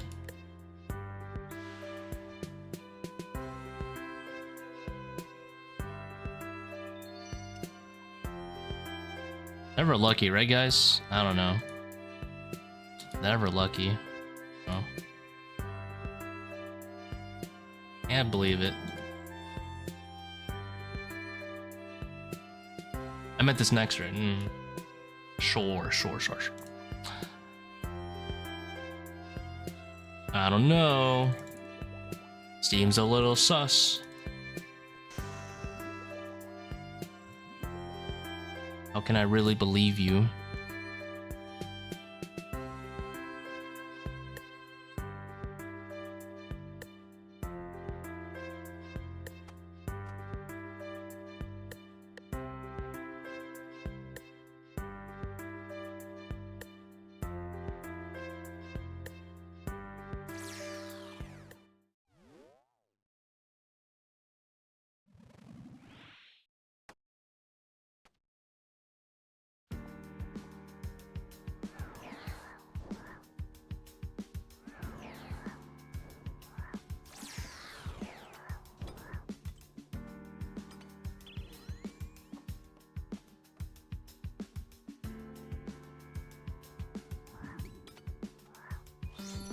What your crystal ball said? Okay. I'll let it slide. Sometimes the crystal ball lies.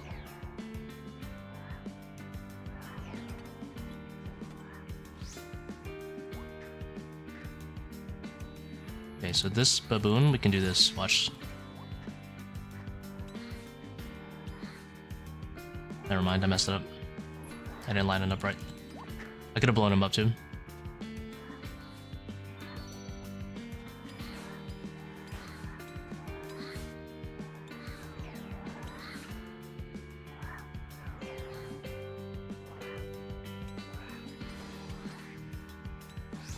Damn, I messed that up.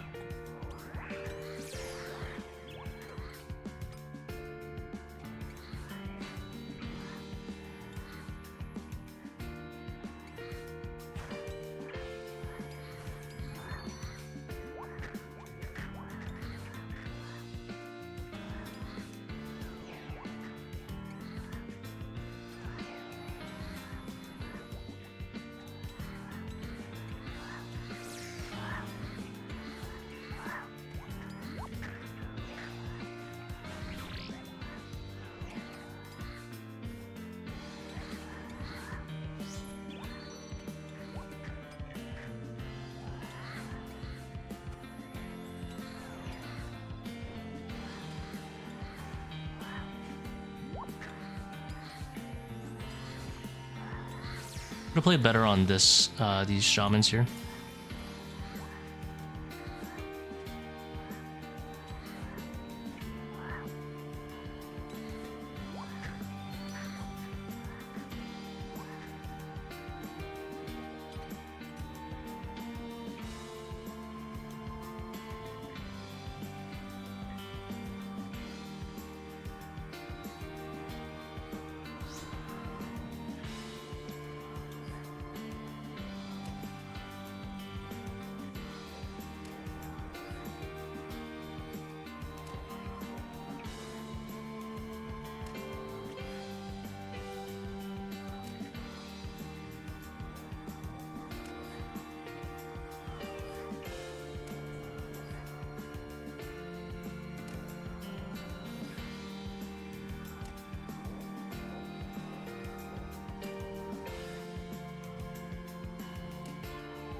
Oh, almost died there.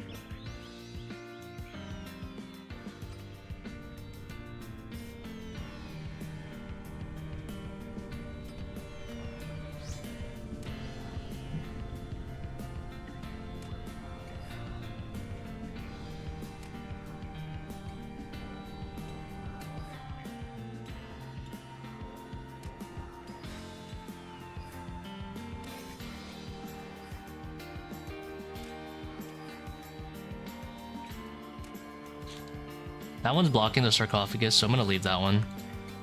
Like, he might go for the sarcophagus over there, and he's gonna get blocked. Get shit on.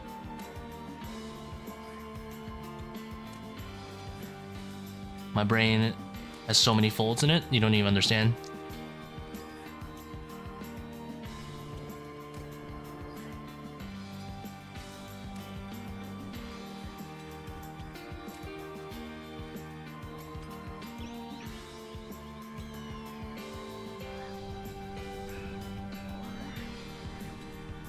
I know all the ins and outs of the Baba. Zebaba.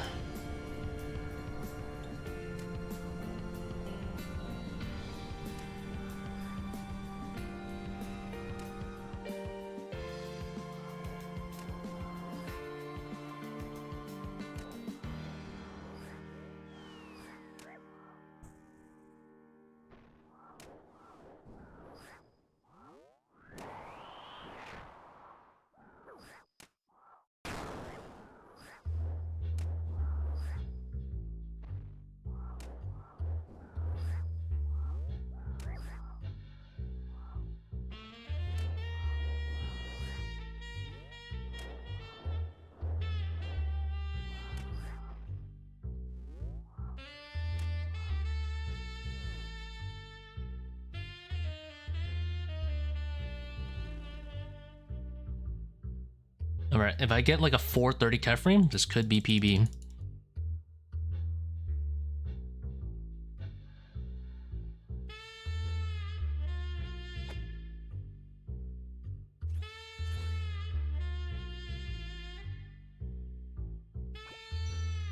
This could be the sub 30 I've been dreaming of.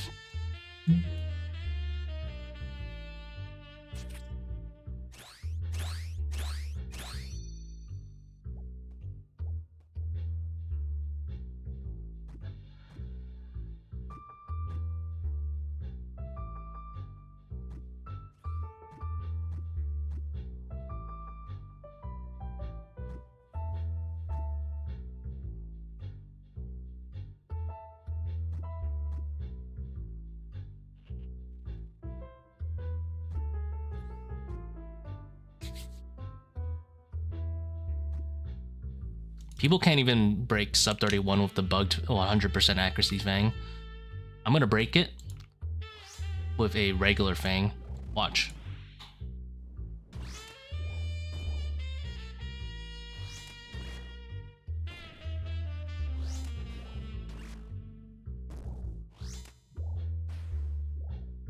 Well, I've already broken sub 31 with regular Fang, but I'm gonna break sub 30 without a bugged Fang. Watch.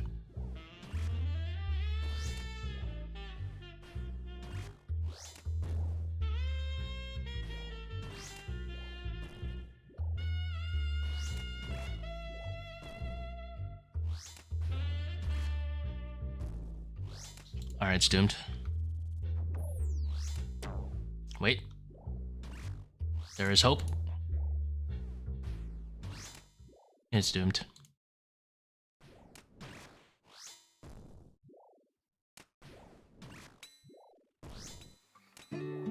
There's hope. It's doomed. There is hope. It's doomed. Alright. What an emotional roller coaster.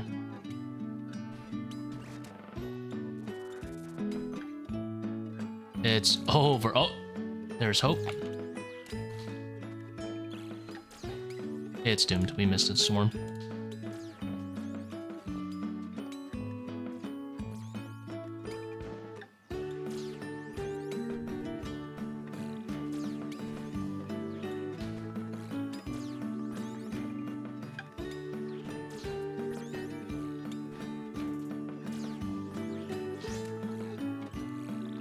The melee seems to be not on my screen. It seemed to have gotten exploded.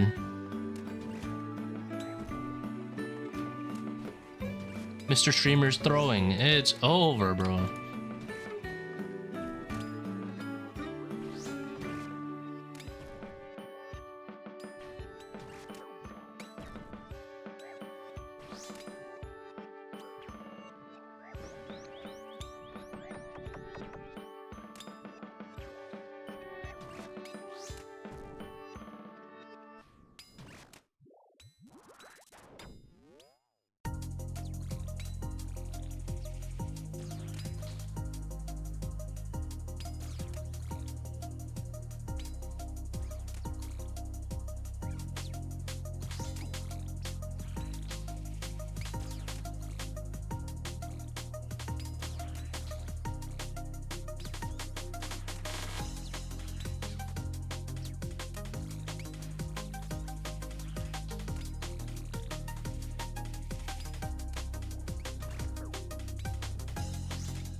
Can I hit any lower than this?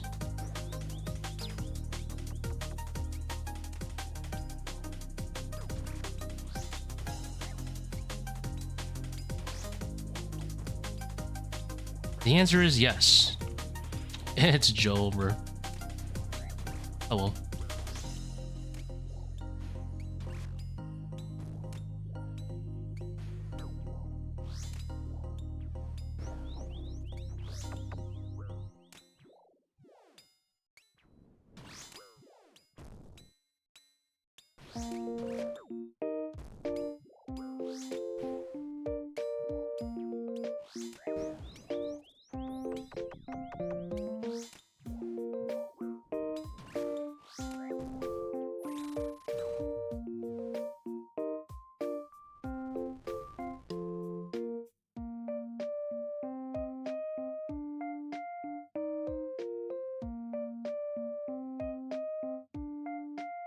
This looks to be a peasant 31-minute run.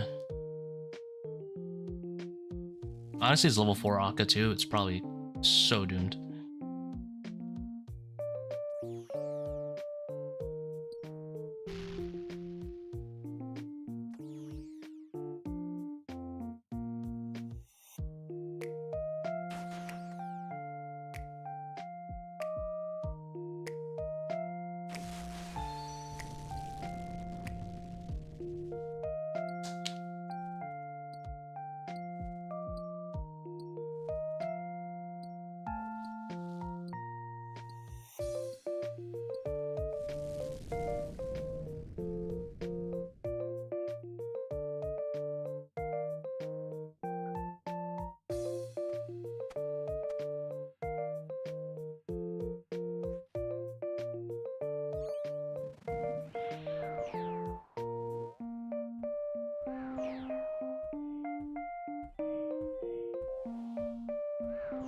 Was doing my first 400 perfect ToA run, and I didn't do pillar, and I thought I did. I clicked it. Come on, monkey room. Are you doing? You're not doing Baba last, are you? Yeah, you're not doing Baba last, are you? That is so bad. That is very, very sinful. You do Baba first. You're only level 3 plus a box. Level 3 is chill, bro. Level 4, I can kind of get it, but level 3 is chill. Just do it. You gotta do. You can't start Zebak, bro. That's like minus. Ooh, all right. It's like minus 2 minutes on your raid, right there. Level 3 is so easy. You'll be fine. Still don't have a firebomb.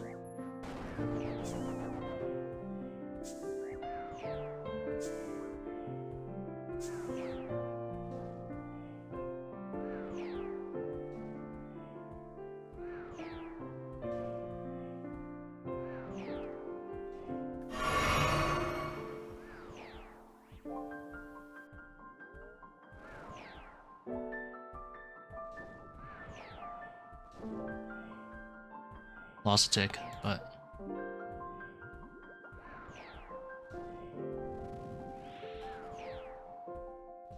trust me, level 3, you're chilling, you're chilling.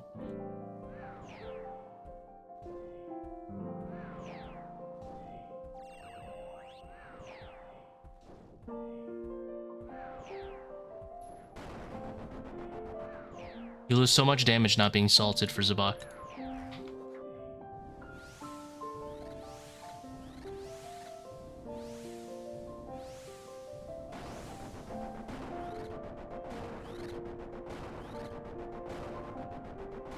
Oops. Didn't see that. I was supposed to stick on the fire quadrant and I left early. I think you lose like 4 or 5 max hits on your Bofa. Plus a ton of accuracy.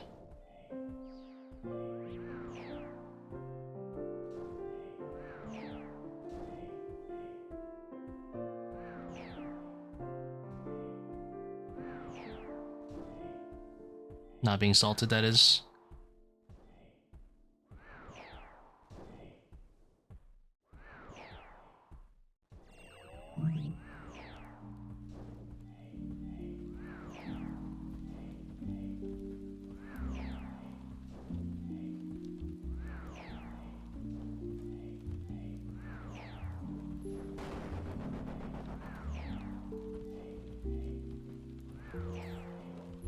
Please, please, please.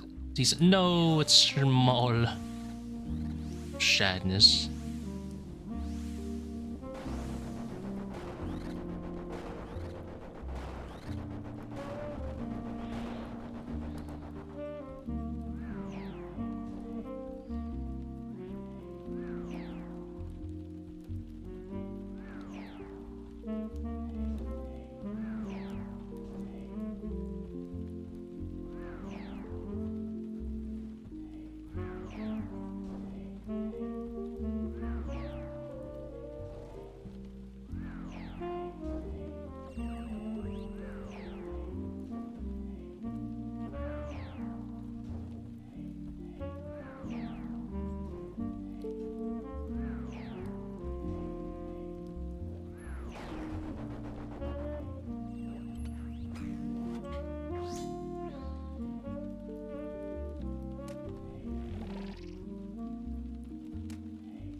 The perfume department.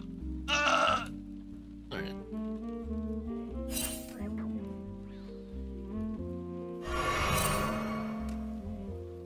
I didn't adrenaline for it. I'm gonna regret it.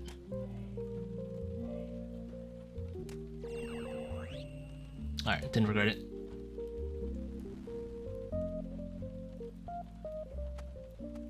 Crazy how fast you switch your gear, man. I actually don't feel like I'm that fast at switching my gear.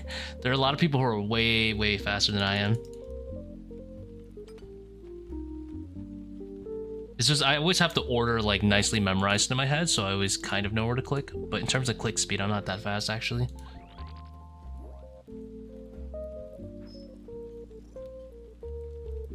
I just have really good inventory not memorization, organization.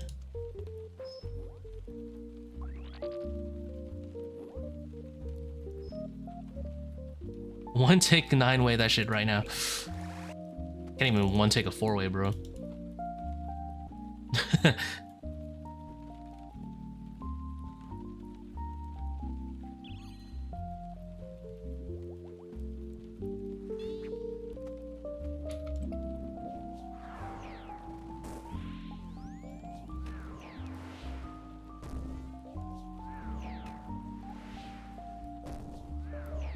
This is level 3 Zebak, by the way. You'll be fine. Look how much time you got.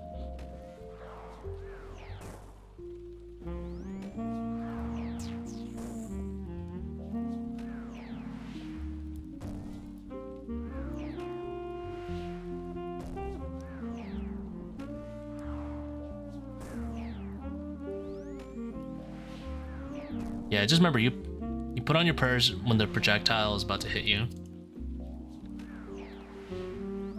Not when he casts.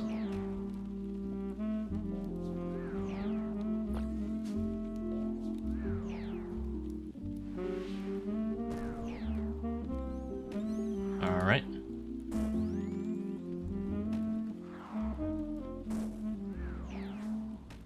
I wanted to use the direct solve, but I kind of shoved it away.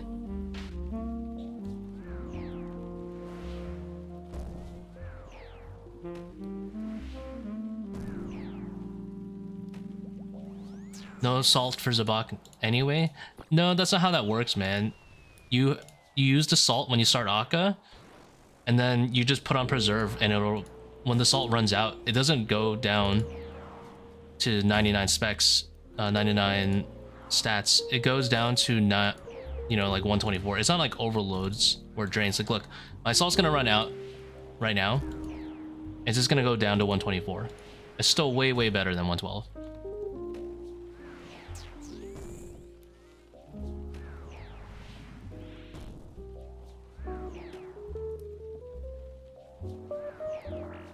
So this is what you do. You just put on preserve like this, and that's it. Now look, now it just goes to 124. The salt is still there. And now you have a room that you're not supposed to brew in anyway, so you're not going to brew down these stats.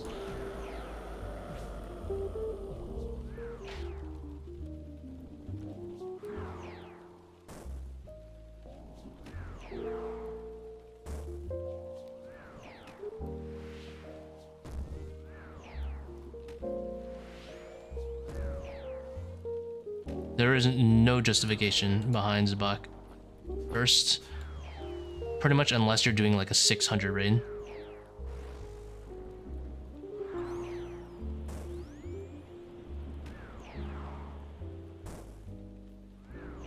If you're doing like a one-off 500, then I suppose a one-off, but even like 500s these days normally just have overly draining on it instead, and they still have easy paths, so you never get a level 4 Zebak.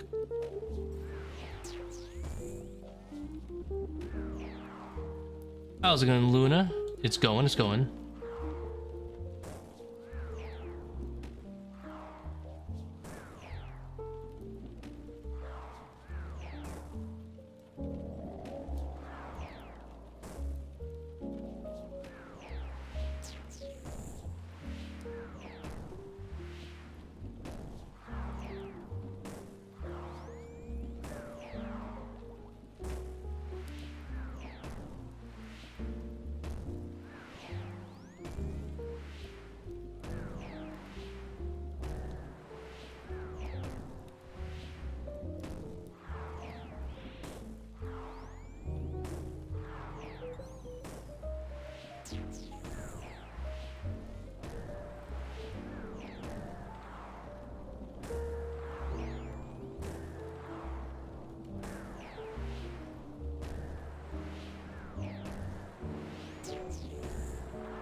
You forgot your brews on the floor?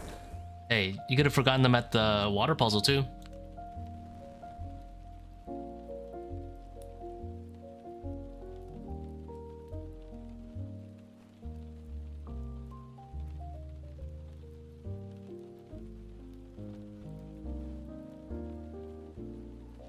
Yo, big man has it hanging. It's going.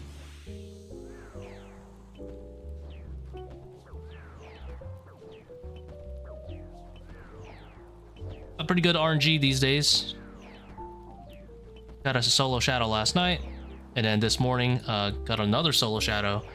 So technically back to back in terms of like purples. Like I got shadow, and then my next purple was also a shadow. Super good. So I made 3 bill in the last like 17 hours. It's been great.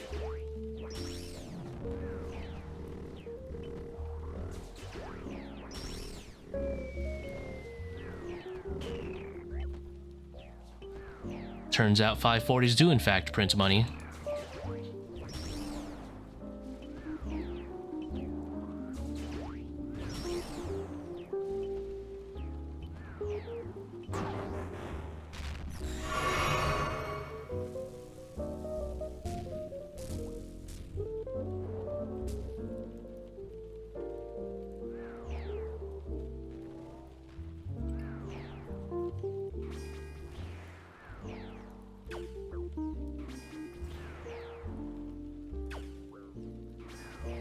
Ah, mouse wheel broken, can't zoom in.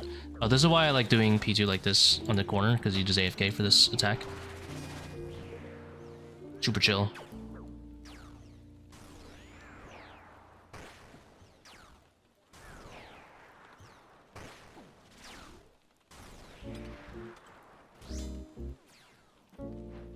Some undead grasp tech. Save a few ticks on the shadow travel time.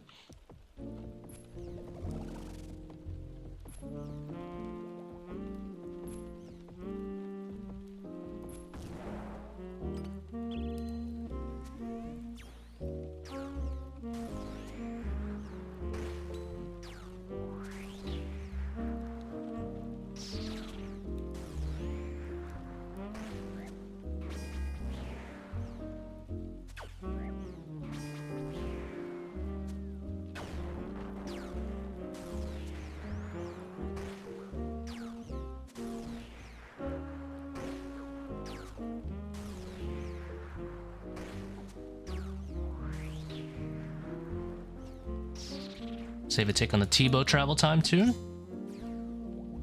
Nerd. Pretty nerdy, I'll be honest.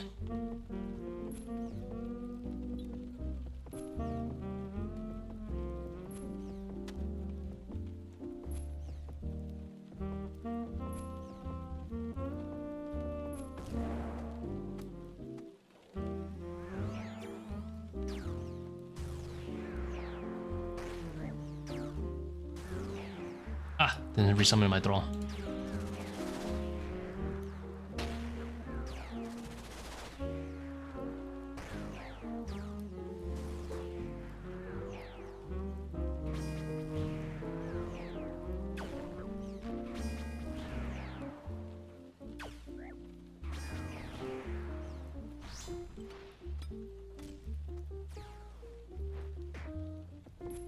Printed out these 540s, man.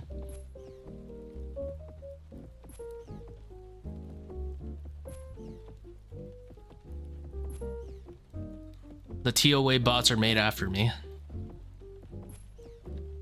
KC was your first shadow? Something like 70-ish normals, I'm gonna guess. Then I went a little bit dry. I think it was like, no, it wasn't even that dry. It was like 180 expert after that. But I was already doing like 400s. Yeah, the first one was spooned. Second one was pretty much on rate-ish, considering it was like pretty much a bunch of high invo experts. And then after that, I went on a pretty decent dry streak. I think about 400 raids of mostly high invo, which is about double rate. Like high invo being like 470 plus, I would say. At the time, which was considered high invo, now it's kind of mid.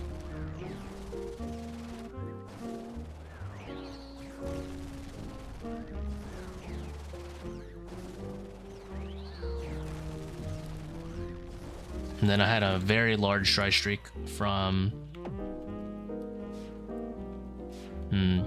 how long was the next shadow dry streak? I guess from about 500 to about 900. Went about 3 times rate for my shadow, but then obviously got shadow pretty much 2 times in a day, so it made up for it.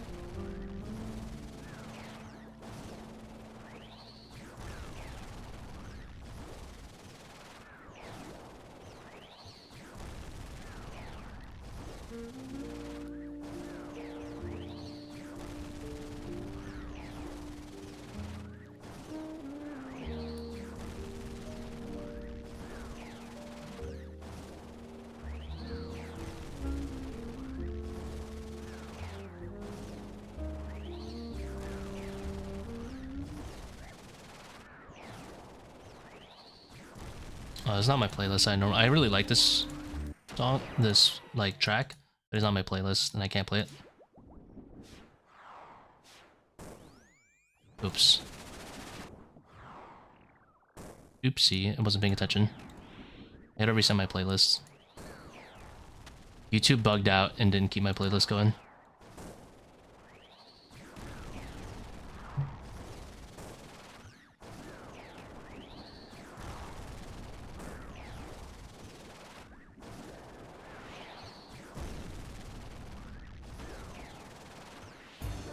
There you go, fix it.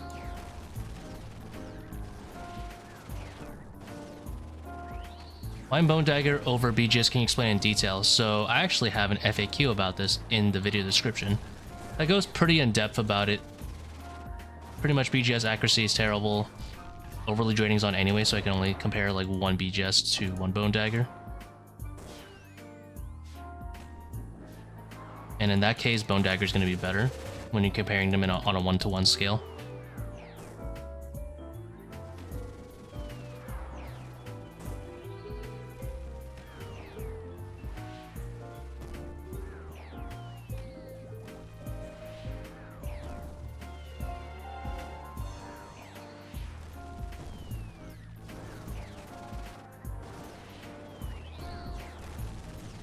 Yeah, pretty much exactly what Chris just copy pasted to the chat is the exact reason.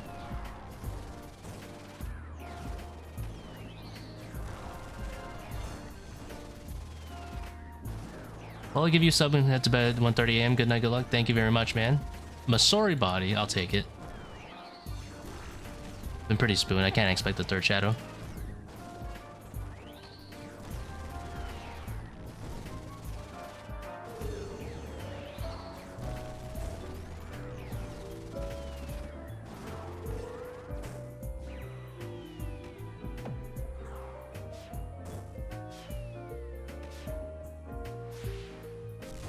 I would skull skip, but I don't want the HP.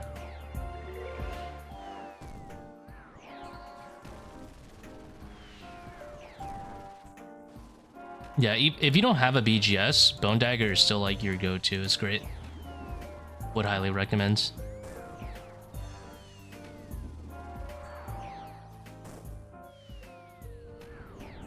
Obviously, it's not the greatest when it comes to like Zebak and Noodles or Warden P3 especially, because you know if you whiff, it's tuned. I took that one.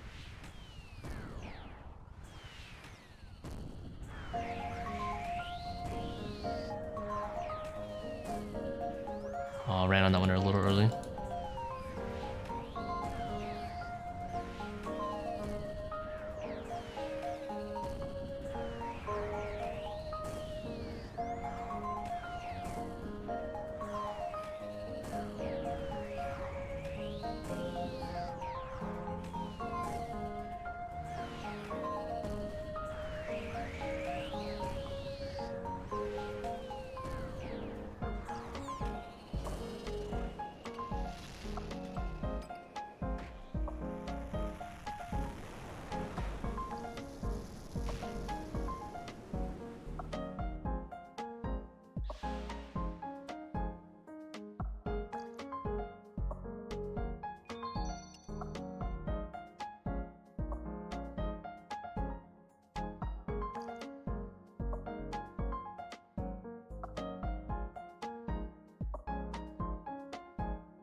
Sometimes you want to catch up on that clan chat, you know, see what's going on.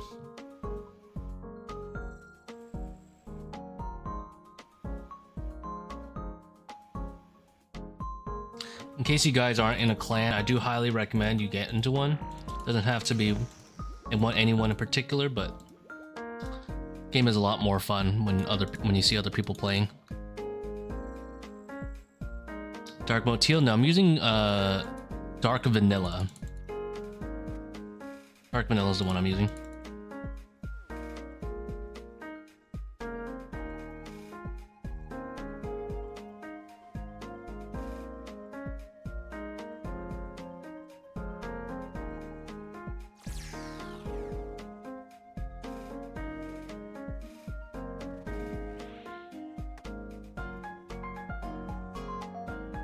Oh, they're so far away.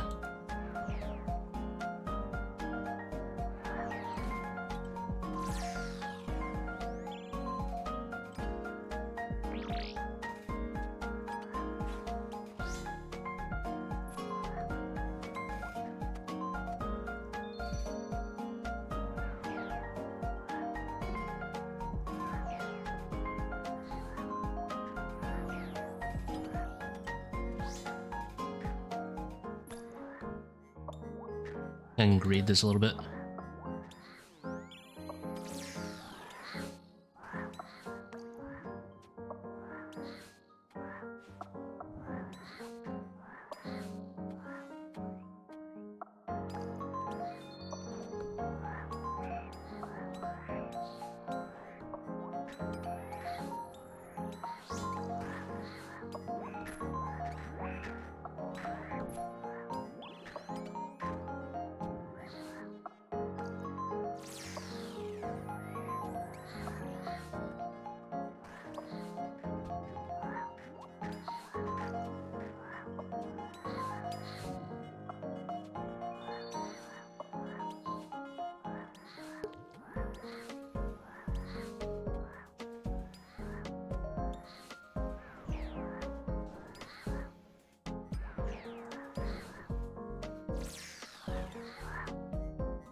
Oh, I trolled that last one.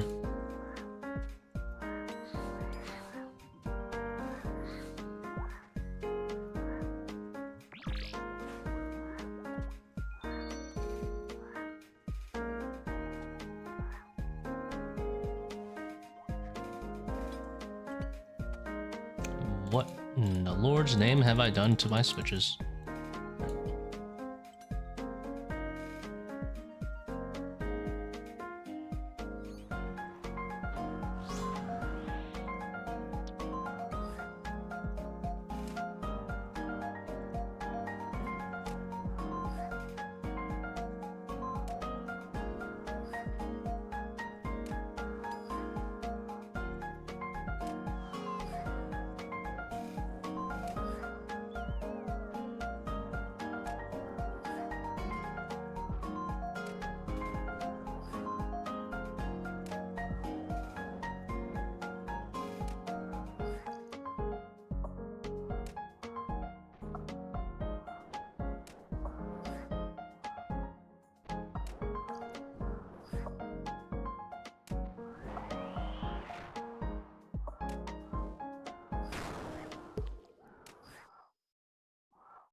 Maybe I should shatter them.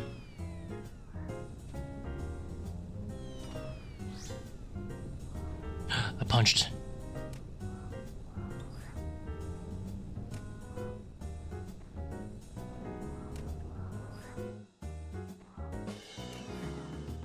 I'm gonna get hit here again, unfortunately.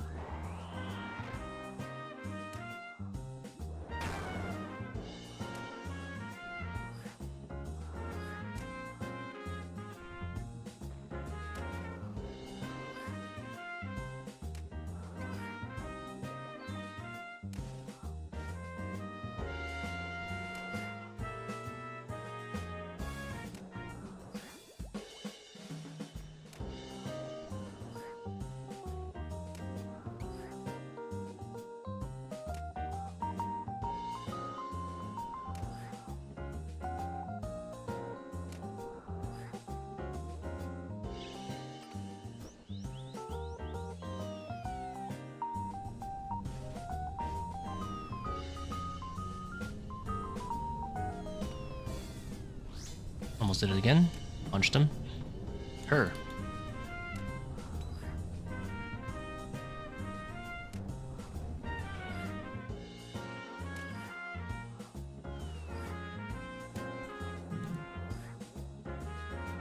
Like having your inventory see through it, yeah.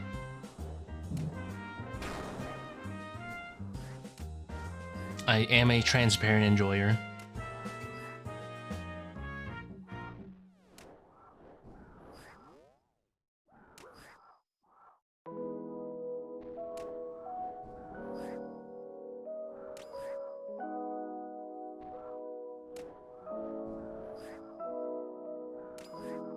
Give me that slow shadow, Baba. I'm ready. Oh, never lucky. Alright, this one for sure. Not praying melee. Alright, run.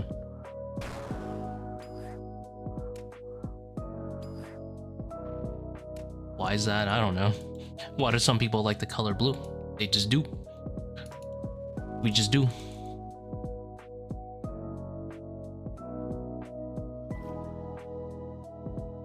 It do be like that. As the youngins say, it do be like that.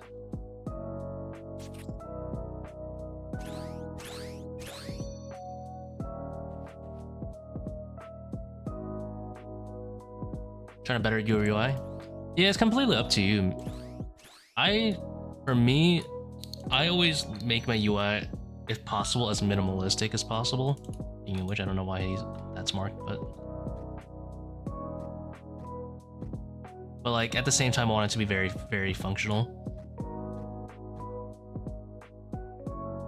I try to make, for example, Oh my god, I'm trolling. I don't like it when these guys have like, they say like star or fork or like foot or something like that. Whatever the default settings are. So I changed to this color. I think it looks a lot better.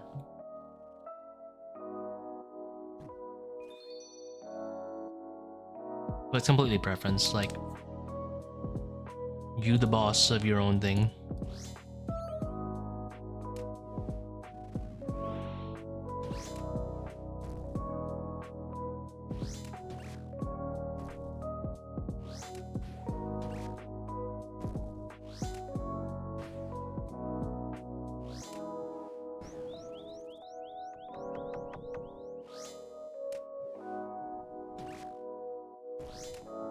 I used to have this stuff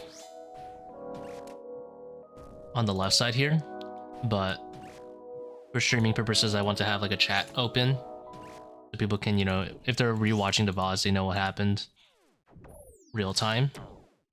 Not everyone has like YouTube chat for play and stuff, so I ended up moving it down there. Or can you download the Kara sound? You can download whatever sound you want. Just use like YouTube to MP3 or something.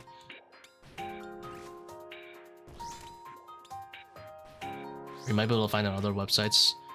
The one I'm using is Elden Ring Crimson Flask sound.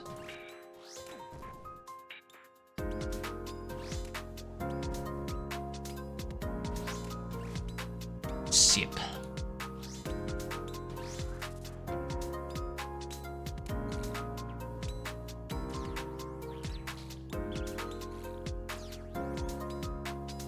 Dude, does it spawn early or something? I swore I didn't lose ticks there. I'm so confused.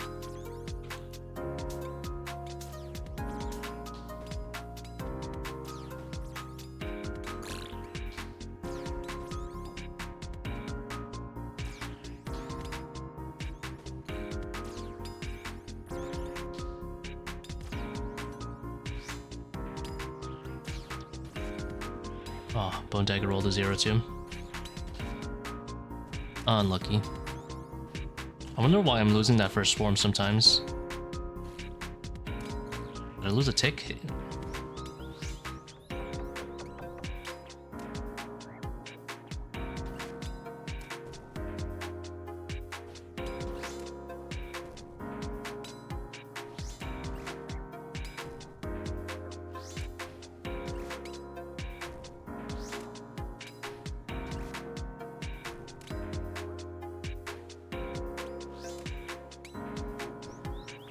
Maybe it's like Cerberus, where if I start under him, I can like attack a little earlier or something.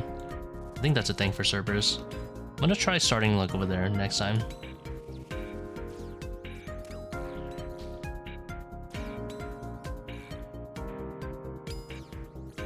Oh, I ran in the in-between dial, which gets me hit. Blows.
noodle.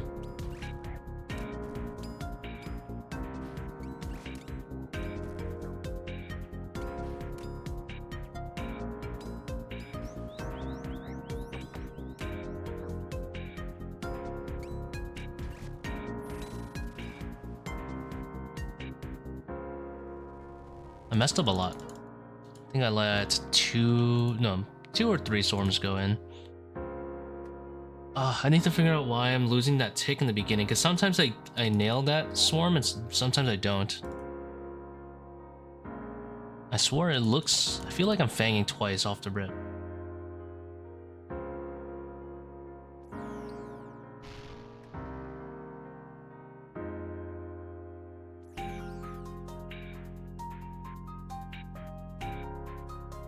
Ow.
Oh, Gabriel, don't forget to, whenever you do download a sound, make sure you run it through Audacity to make it a WAV file. So I think RuneLite only accepts WAVs.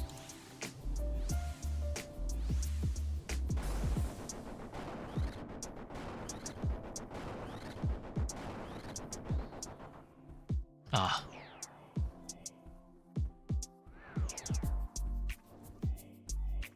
Lost a shadow hit there.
No way, you got another one. GZ. Thanks, man.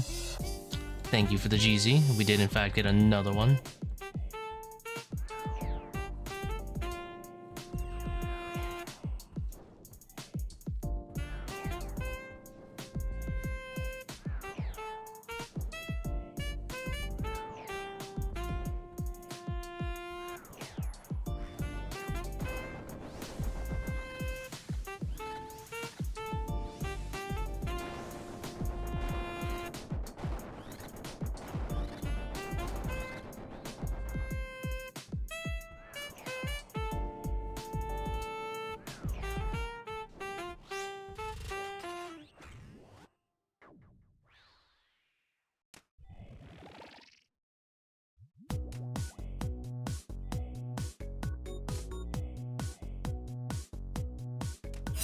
Oh, I really thought I wasn't gonna get hit by that.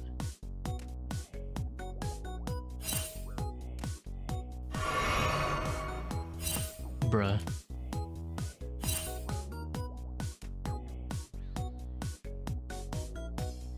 Bruh.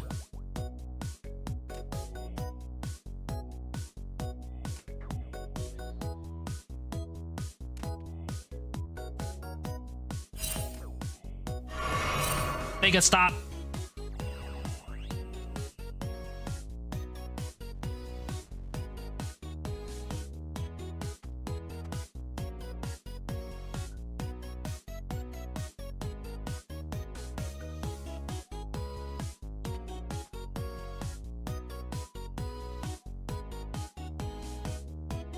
Game hard.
I wonder if I can keep one of these jugs.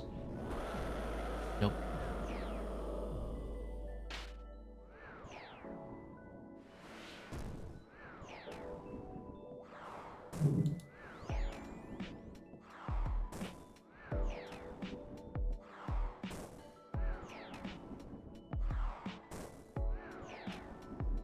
I already had it solved anyway. I just wanted to try keeping a jug for later.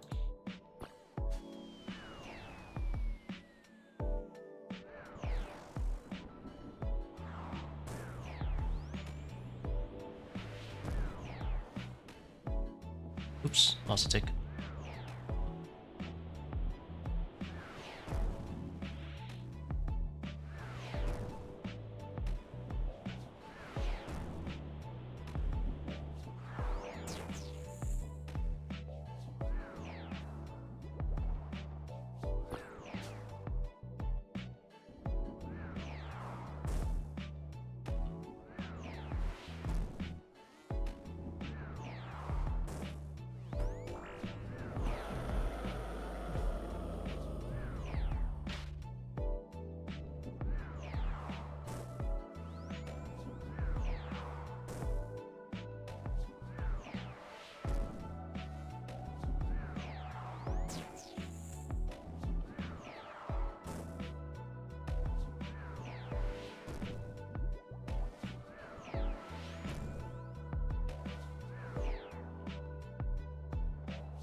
Oops.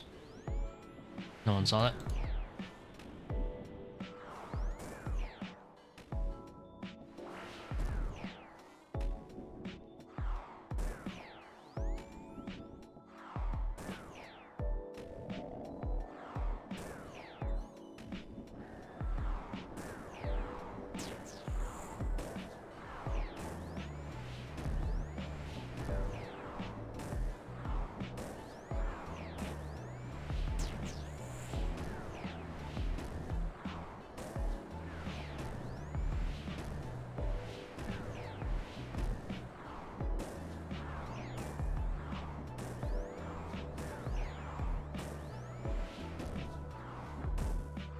Alright. Let's not die to boredom.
5 fangs, last 5. Holy moly.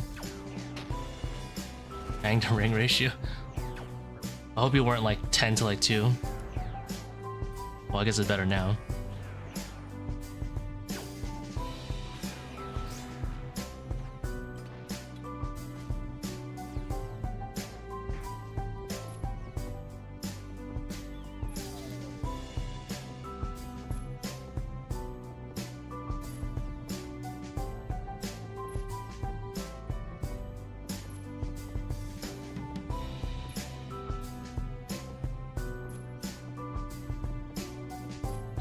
$28 to $15. Ew. Well, at least you got a decent amount of staves.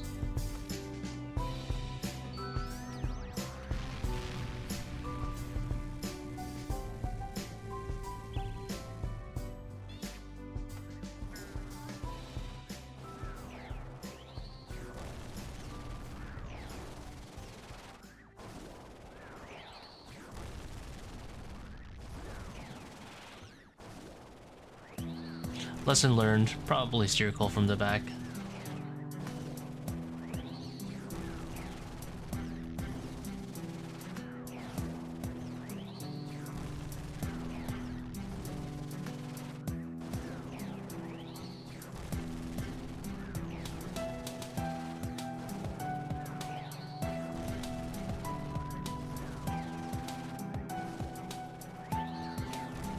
Appreciate all the videos and streams. Thanks for tuning in, man.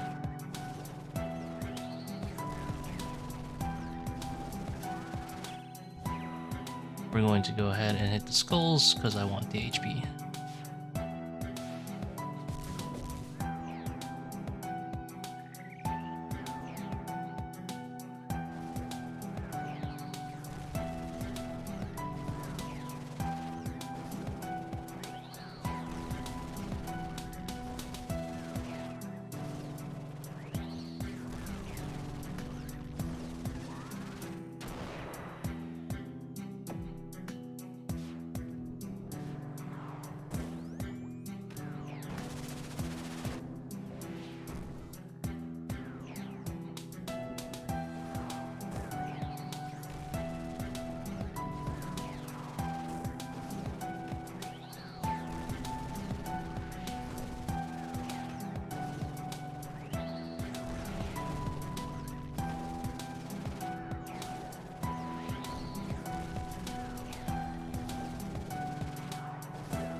Another shadow. I'll take number 3.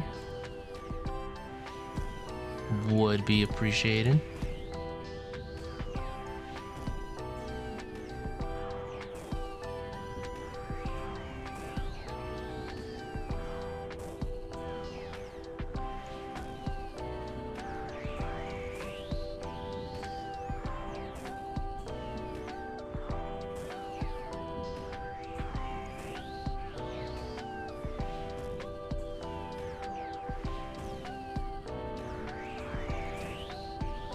Ring, I believe. How toxic is that?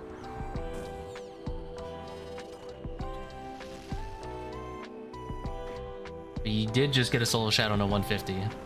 Oh, solo purple. Solo purple. No purple.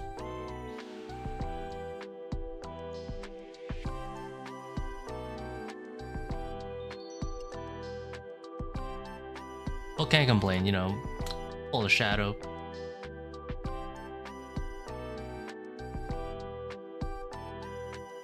All it does it stays.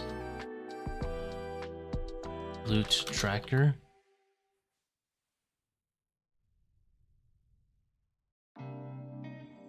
I was hoping it would do it like per kill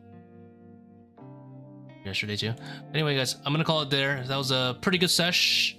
Got 5 raids in, and most importantly, got another solo shadow. Thank you guys for watching. Have a good night.